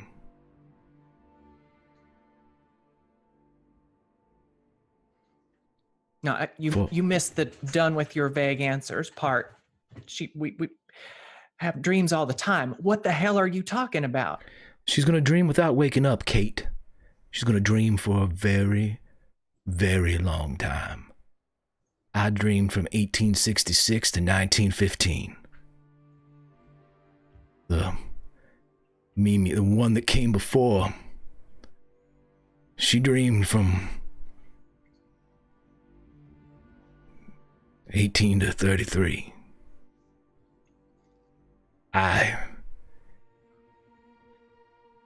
There must be a guardian, Kate. There must always be one. When this world is over, and there's nowhere else to run to. Well, then I'll do it. Kate, I made you the leader. Why? You got me, Jack. Logically speaking, you'd let all these people die before you'd let Sabella, including yourself.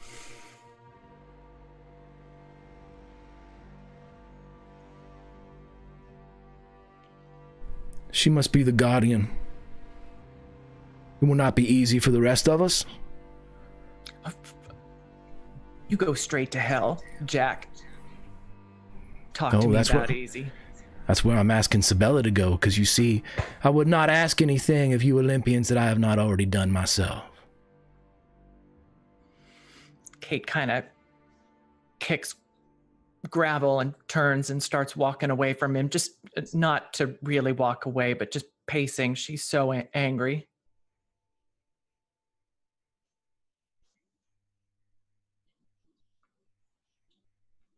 His eyes fall on Sabella. Do you know I'm right? No? No. Touch the crown. No. It will not possess you. It will not... I said you must enter into this agreement of your own free will. Touch the crown, see what's happened before. There must always be a guardian.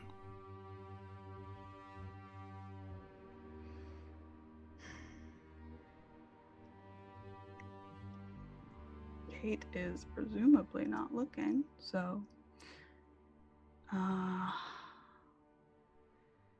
She walks a little closer to Jack. And she kneels down.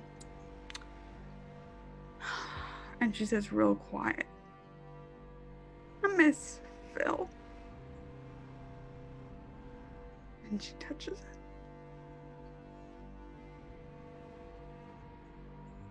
You see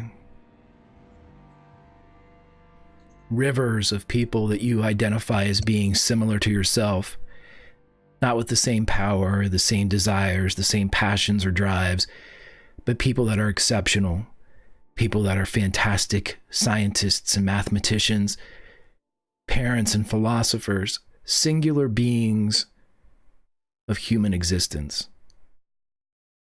You see Jack there as well. You see a beautiful girl. You see Joseph Dietrich. Just a funhouse mirror of the history of this device. But you feel no malevolence. You feel no terror or pity coming from these former shades that wore this crown or wielded this crown. In fact, you feel an acceptance. You feel a destiny.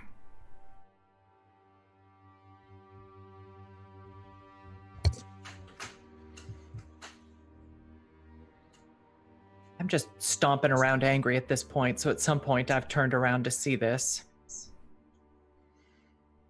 And I'm walking back toward the two of them.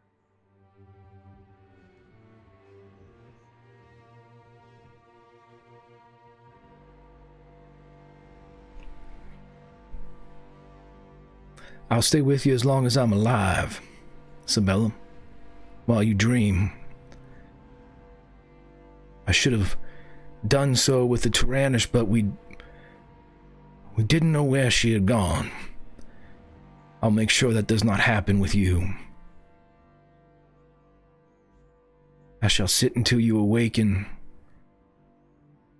or I shall die at your side. You will not be alone. Can Greta and Elijah hear all this? Absolutely. Okay.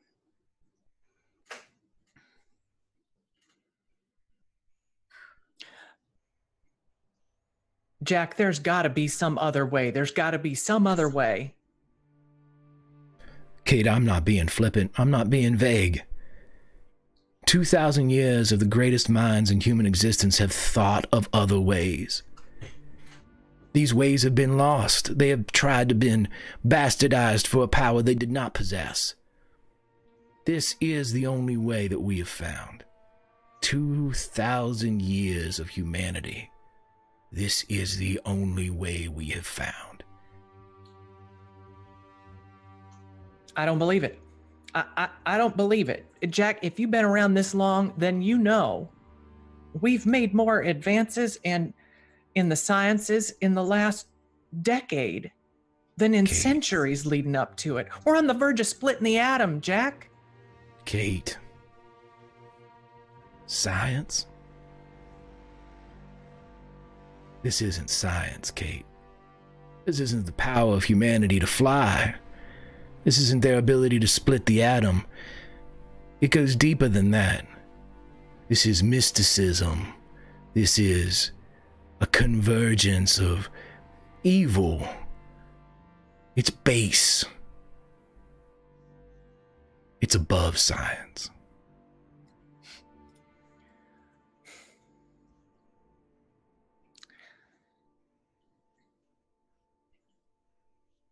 Sabella,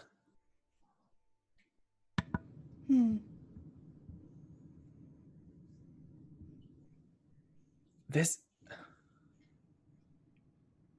can't be right. We can find a way.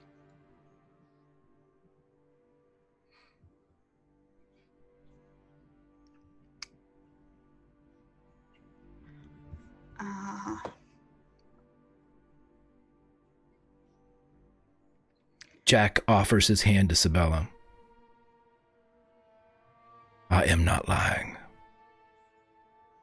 I don't think you're lying, Jack. I just think you're stupid. Kate. And I think you're old. What, Belle?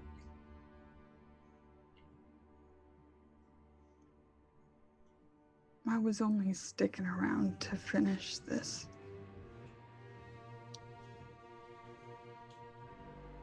Oh.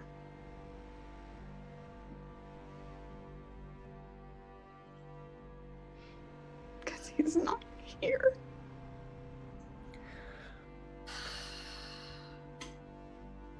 Belle. Half an hour ago, I was in another universe. I reach up to my neck. Am I still wearing the amulets? You are. We can find a way. We can find them. If that's what you want, I won't rest until we find him. And along the way, maybe we solve the problem that they couldn't solve. How much time, Jack? None. They found what they were looking for. There is no guardian. They're ready to come through. So, And Kate, when you touched the amulets to check if they were there, I'd like you to roll a power check for me, please.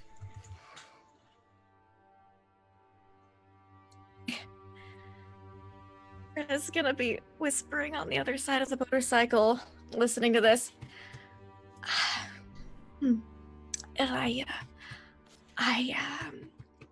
I was told there was another way to stop all of this. It's an extreme on the power check. As you make that statement to Elijah, with an extreme, Kate, as you touch the amulets around your neck, your eyes close and you see the legion of Kate O'Callaghan's. But as they shuffle and spin, almost like you're running high speed through them, you begin to see some of them age and get older. And for a moment, you stop in front of one, but it's not a human being. It's a photograph, a very detailed photograph. And you see yourself with at least half a century on you, but the eyes are still the eyes of a pilot. There are young people standing behind you of all races and ethnicities. And above them is a banner. It says Project Artemis, 1985. And then you are back.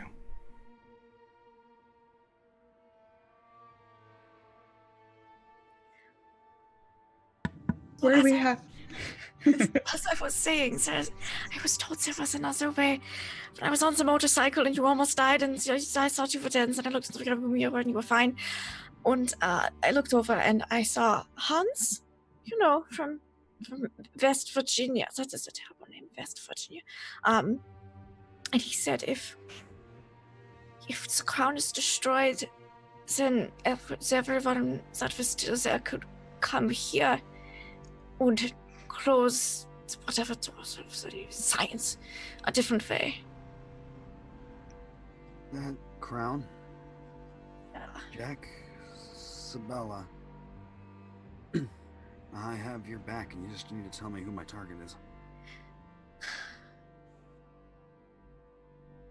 You think we can close it another way? I don't have any idea. But I'll try.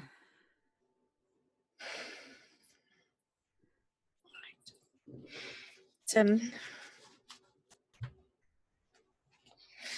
this is Lindy just freaking we could try to destroy the crown. Sabella seems very upset. I don't like this. Hey, I have your back. My gun and me. We're yours. Right, and we will pick up where we left off like a minute ago later then. And Greta's gonna pop out from behind the motorcycle and he says real flimsy metal In my hand. in your hand. Oh, that's right, you're holding it. I'll try to shoot it With the Cato Callahan right there. with advantage. Before the spin out occurs, I want to know what Sabella's doing. She is. Ha. Ha ha ha. Puts it on her head.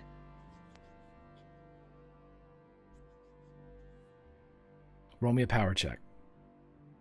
I'm gonna use my last advantage here, maybe, Greg. I think I'm gonna just go Sure. do that. Maybe. Sure. Good. Yes, good.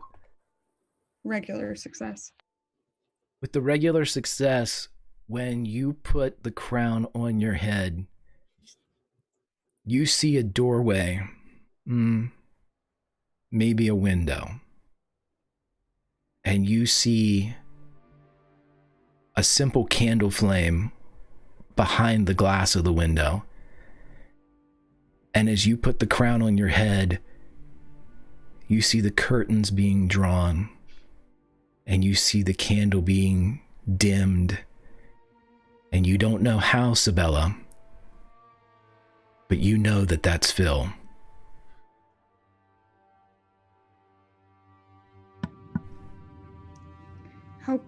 How close am I to it? You see them all the windows, and they're all being drawn closed.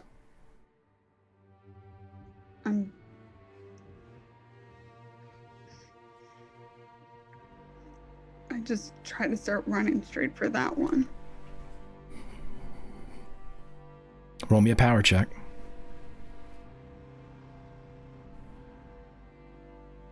Regular success. You cannot get closer to it, but you're bearing witness to these. It's not like curtains in the traditional sense. It's just like it's darkness, opacity, the inability to see through the window again. And you see that the candle is getting darker and darker.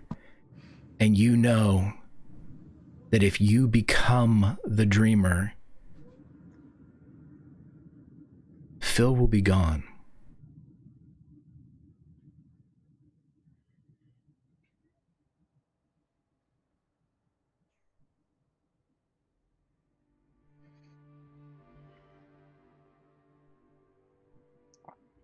She just starts screaming for him. Even though you cannot get closer, you see a hand press up against the glass, and it too begins to fade.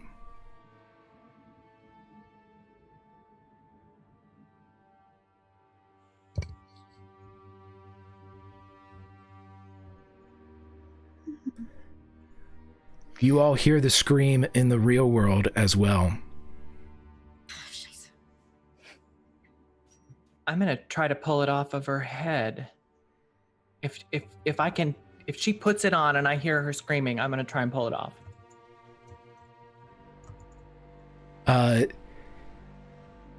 Jack reaches to intercede between you and Sabella. It could hurt her, Kate. I've seen this. I've worn it. You gotta let her do it. You can't pull it off too soon. She's got to decide herself. Accept it or deny it. That's the only way.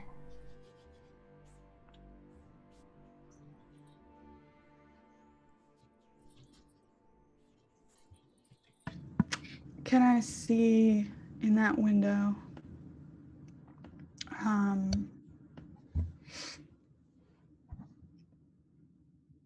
Marie and Syl.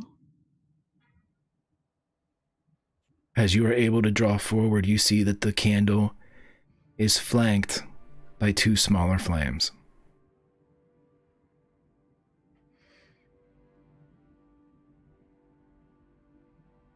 I hope he's happy.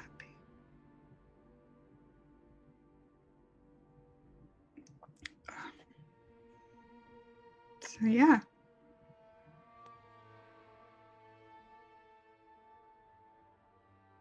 Do you accept it?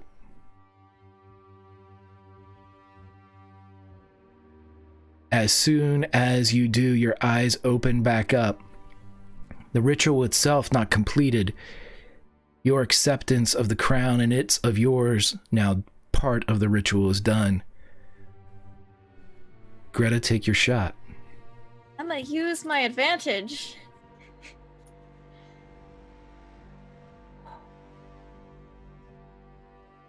I'm not gonna be able to get physically close enough. You're shooting. You guys see as Greta fires and Jack's head whips over towards hers, towards Greta. As the shot goes off and flies wide, Sabella, you can feel as the air is cut about a foot or two to the right of you. Greta is standing there holding a weapon. If any Olympian wishes to act, now is the time. If you wish to act simultaneously, a dex roll is required. I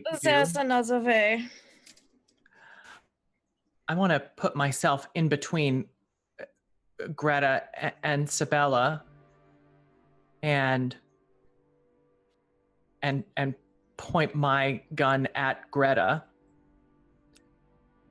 Doctor, what the hell are you doing? Hold on. Put it down. Does anybody else want to act in this moment as well? And if there are simultaneous actions, we must roll dex. Lowest score wins the movement. Elijah's going to shoot at something. It's either going to be Jack or it's going to be the crown. I'm trying to figure that out. If you're going to do something, I need each of you to roll. Anybody that's reacting here, I need a roll from those. One roll, Olympian versus Olympian. Dex, one roll. Dex, one roll. Low score wins.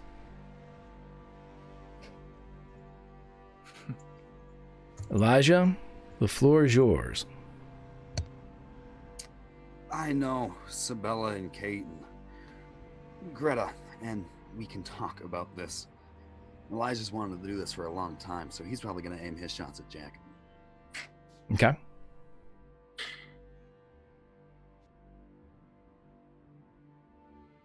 And of my two advantages gifted by Summer earlier, I'm going to use one of them. Oh, could I have taken 2 shots? I'll let you roll a dex right now, and if it steps in between, you'll go next. With the 2 shots, with the extreme doubling up, you sink 2 shots into Jack as he spins away, but he has not fallen. Greta, if you want to do something else. I'd like to use my other advantage. I was like, 2 rolls. But then I rolled with advantage and I forgot it. I rolled 4 times instead of 2. So she's going to try to just get that crowd. I'm so bad at guns. Nope. Do I hear this? You hear shots going Sure off. You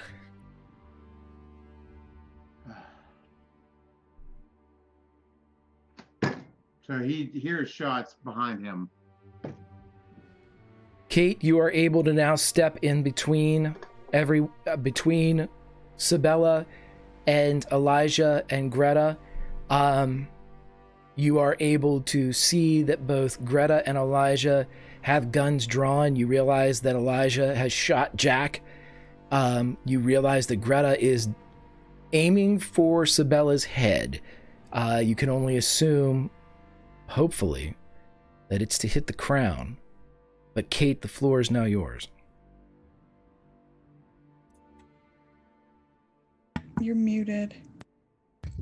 Yeah. I'm a little fucking shaken up. Kate looks down the barrel of the of that pistol.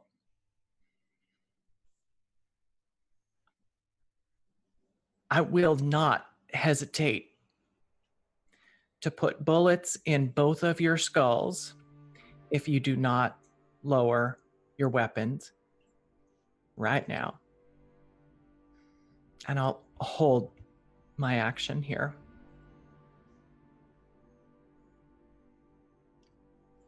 No. Gage. Yes. Is there anything that I can do to rewind time?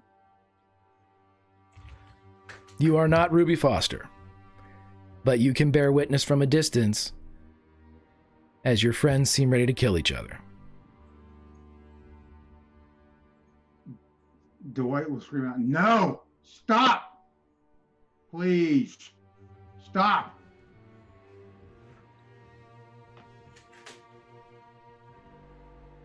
I hold the cross that you gave me a long time ago, and he does not realize what he's done and what the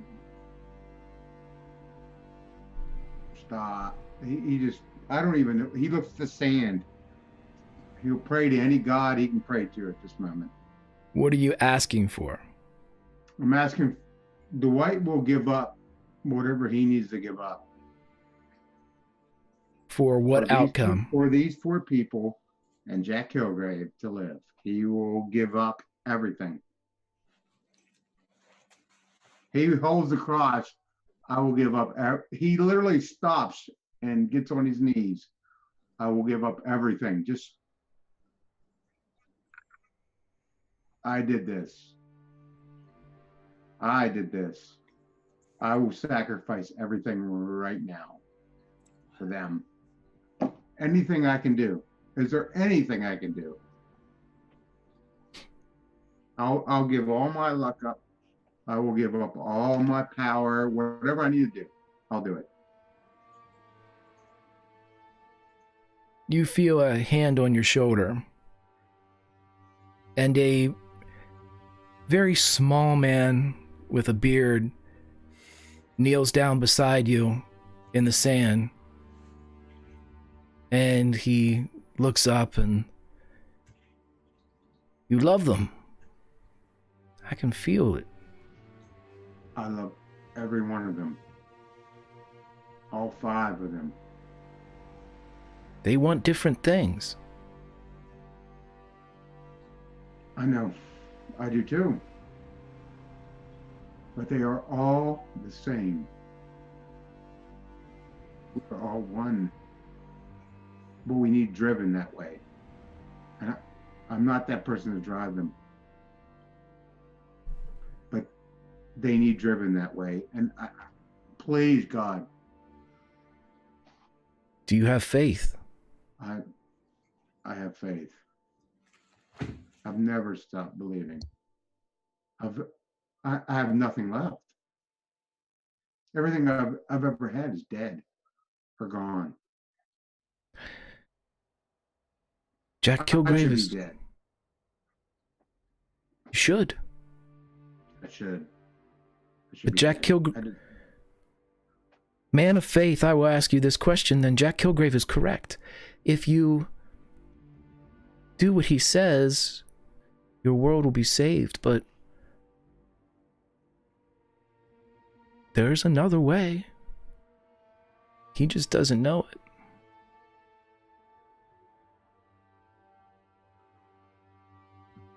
What is the other way? How do you think about this? You must destroy the crown. That's what I've tried to do.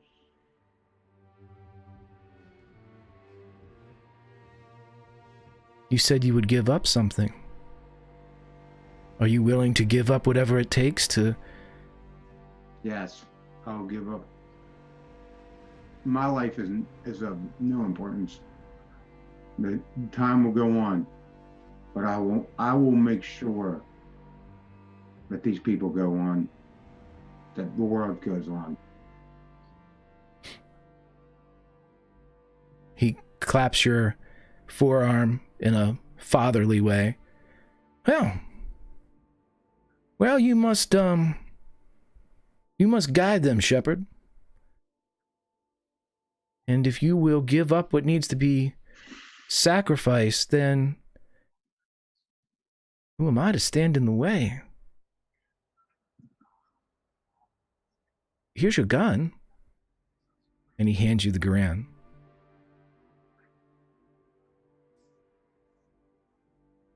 Oh, and here's that bullet He's like you needed. broken. He's like literally, like he has no response to any of this.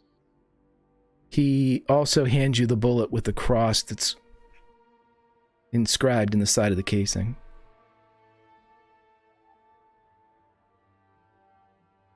I'm a dead man walking. Tell me what I need to do. No. Your life has just begun, Mr. Burke. You're a fresh bubble. Does he feel it? You have your gun, you have the bullet, and you have a shot.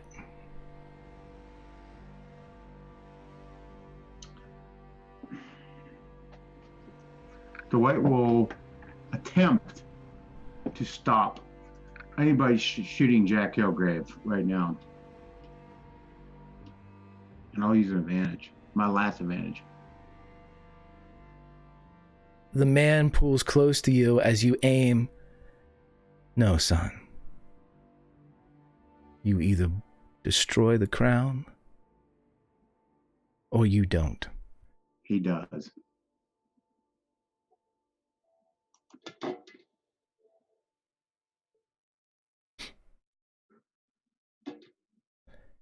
As the bullet strikes the crown off the side of the head of Sabella Ives, Sabella, you will take 4 points of damage as the shrapnel from the exploding structure blows up everywhere. The exploding crown blows up. All of you bear witness to the scream that erupts from the metal as Jack pulls himself off the ground, bleeding from the bullet wounds that he sustained, as his eyes go wide, looking back in the direction of where Dwight shot from. And he begins to weep as he drops to his knees and just grabs the sand. From the back of the sidecar of the motorcycle, there's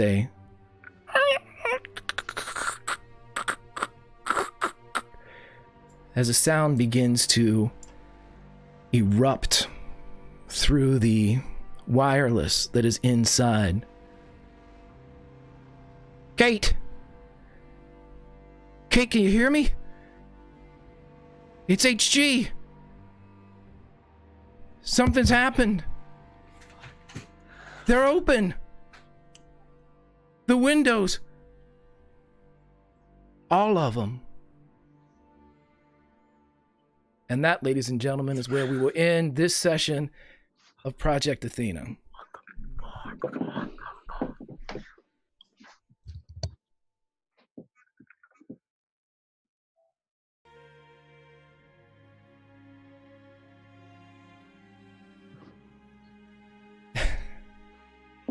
I'm not right.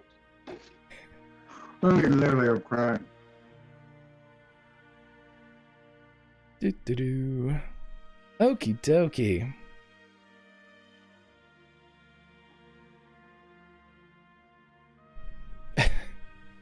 I love chat. I love chat so much. I love everybody in chat. I love all these people on the channel. I love this community so very, very much. You people are the absolute bee's knees, to use a 33 expression. Let's go around and talk to everybody as we do our outros. And then I've got one last thing before we leave. Let's do our outros first. Lindy, how are you doing? Are you Okay, I can't. Are you touching your nose? Yes. Yes. Okay. All right. Let's go around to Steve. Steve, how are you doing, my friend? Touching my nose. Dude, you're the best.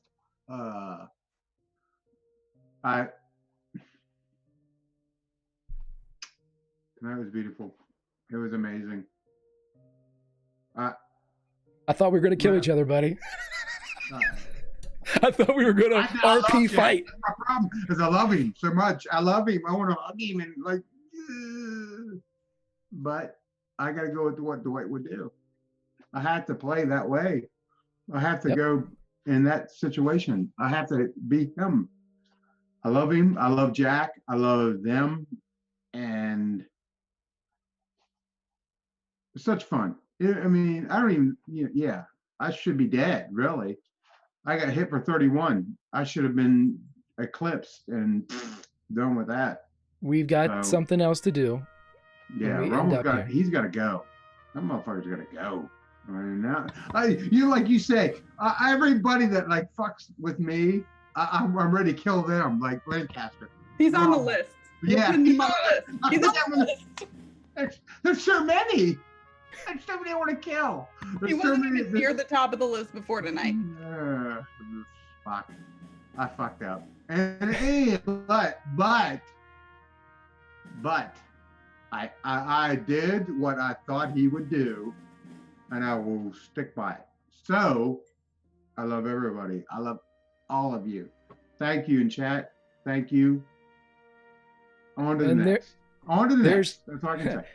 There's Steve's link in chat. Everybody follow him up for some more insanity on a daily basis instead of a weekly basis as we jump north to Strider, Elijah, some milestones for our good silver-tongued devil. A 6 smooch is 2 spots better than Wesley and Buttercup. So, hey. Oh, man. I have to give mad props to Steve, because, yeah, these characters, you play them and you live them so long, and we've had so many seasons here, you just got to do what they would do in a situation. Even if your logical brain's like, you fucking idiot, don't do that. You just have to... They've become their own people, and we are just... You know what I'm trying to say.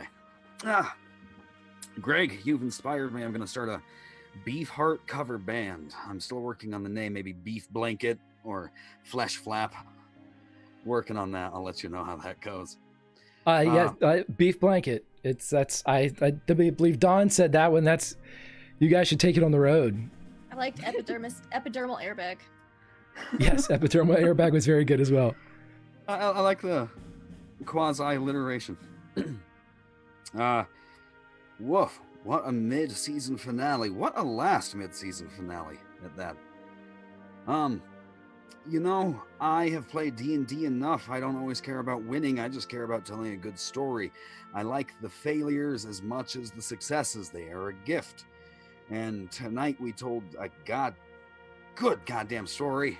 And a 6 smooch is up there.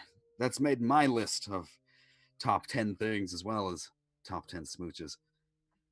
I can't wait to see where this goes. I'm I think I understand the story a bit better now, but I'll stop blabbing. On to the next.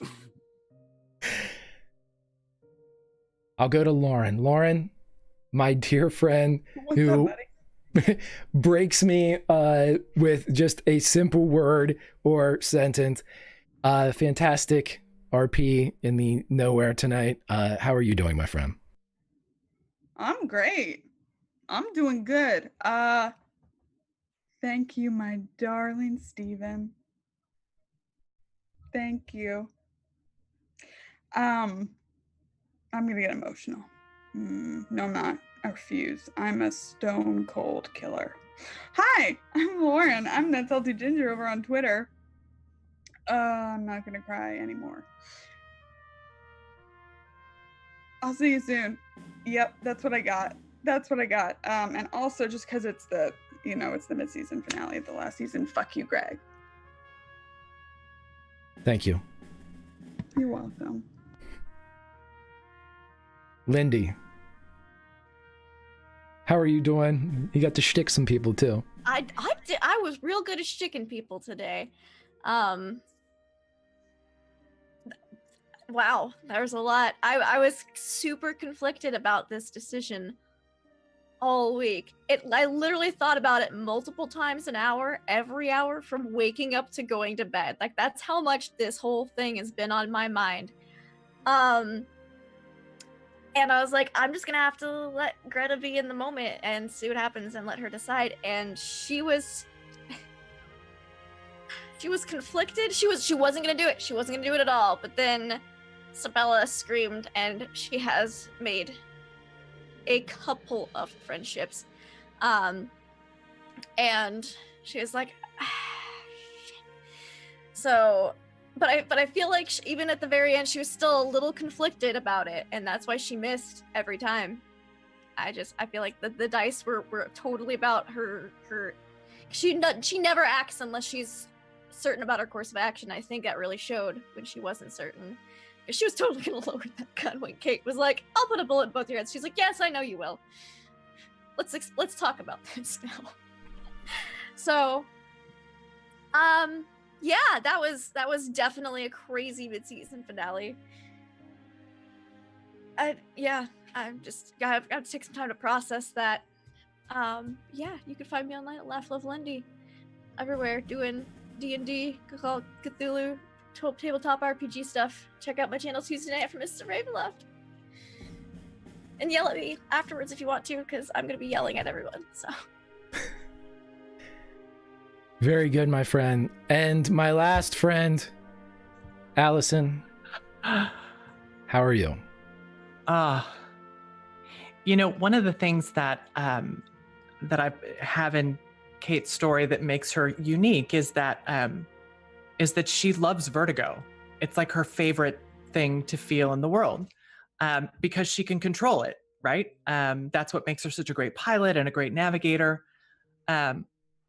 I feel like at 2.5 hours in tonight, I have like the narrative version of vertigo.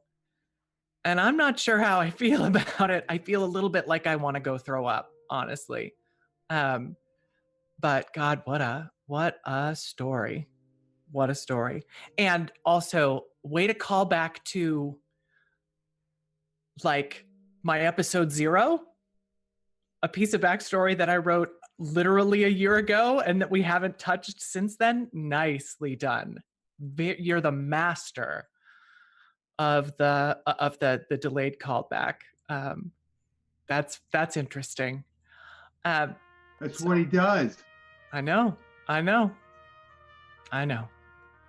Beautiful, beautiful stuff. The role play, the action, the pulp, the chat. Love you all so much. I am going to be here every Sunday night until whenever. And in between, you can find me on Twitter at Allison Robinson with 2 L's and a Y. Check me out there for all the other cool, fun RPG hijinks that I get up to. See you there. Fantastic. And as I've always said, please follow these people. You need more kindness, more happiness, and more fun in your life. They will check all 3 boxes and make your day a little brighter just with a tweet. And that is power. That is undisputed. As for me, I am Grimjack21502 on the Twitches and the Twitters. We have a lot of fun things coming up for the second half of this season here with Project Athena, Project Kronos, May Black Roses Bloom. We have our very own Lauren, who's going to be dropping in some Lady Blackbird at the beginning of next year, which will be super duper fun. Cannot wait for that. We have a lot of other fun things coming that we haven't really talked about yet, but we will be soon. A lot of fun. This community is awesome. I want a special thanks and shout out to everybody that creates the evil Conti, to everybody that adds the good Pope, and everybody in between that likes a little of this and a little of that. You guys make a community that is worth being a part of, and there aren't that many anymore. But I appreciate each and every one of you. I love each and every one of you. And as I promised, we will not be around next Sunday because we have some people going to PAX Unplugged. We'll be back in 2 weeks to continue the story of the Olympians. But I did promise that there would be one last thing before we go to black. And so, Dwight, as you are lying in, and let's do this right.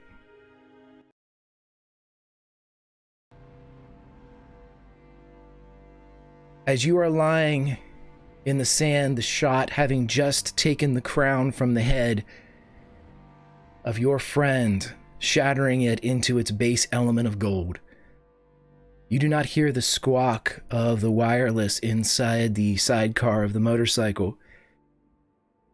However, there is a phone in the desert beside you, and the man that was there is gone. How much luck do you have, Mr. Burke?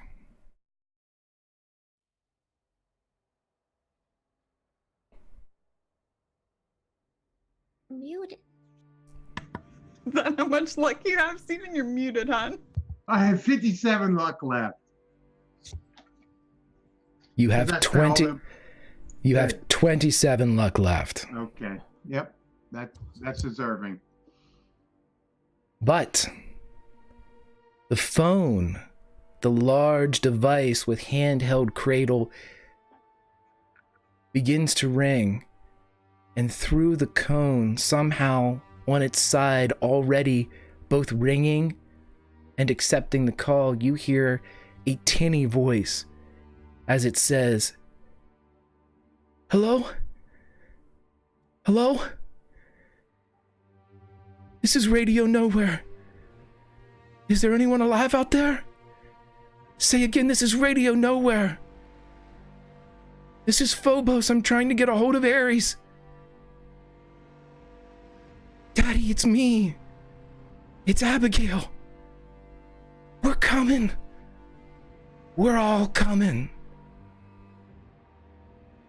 Sanity check. And we'll see you all in 2 weeks.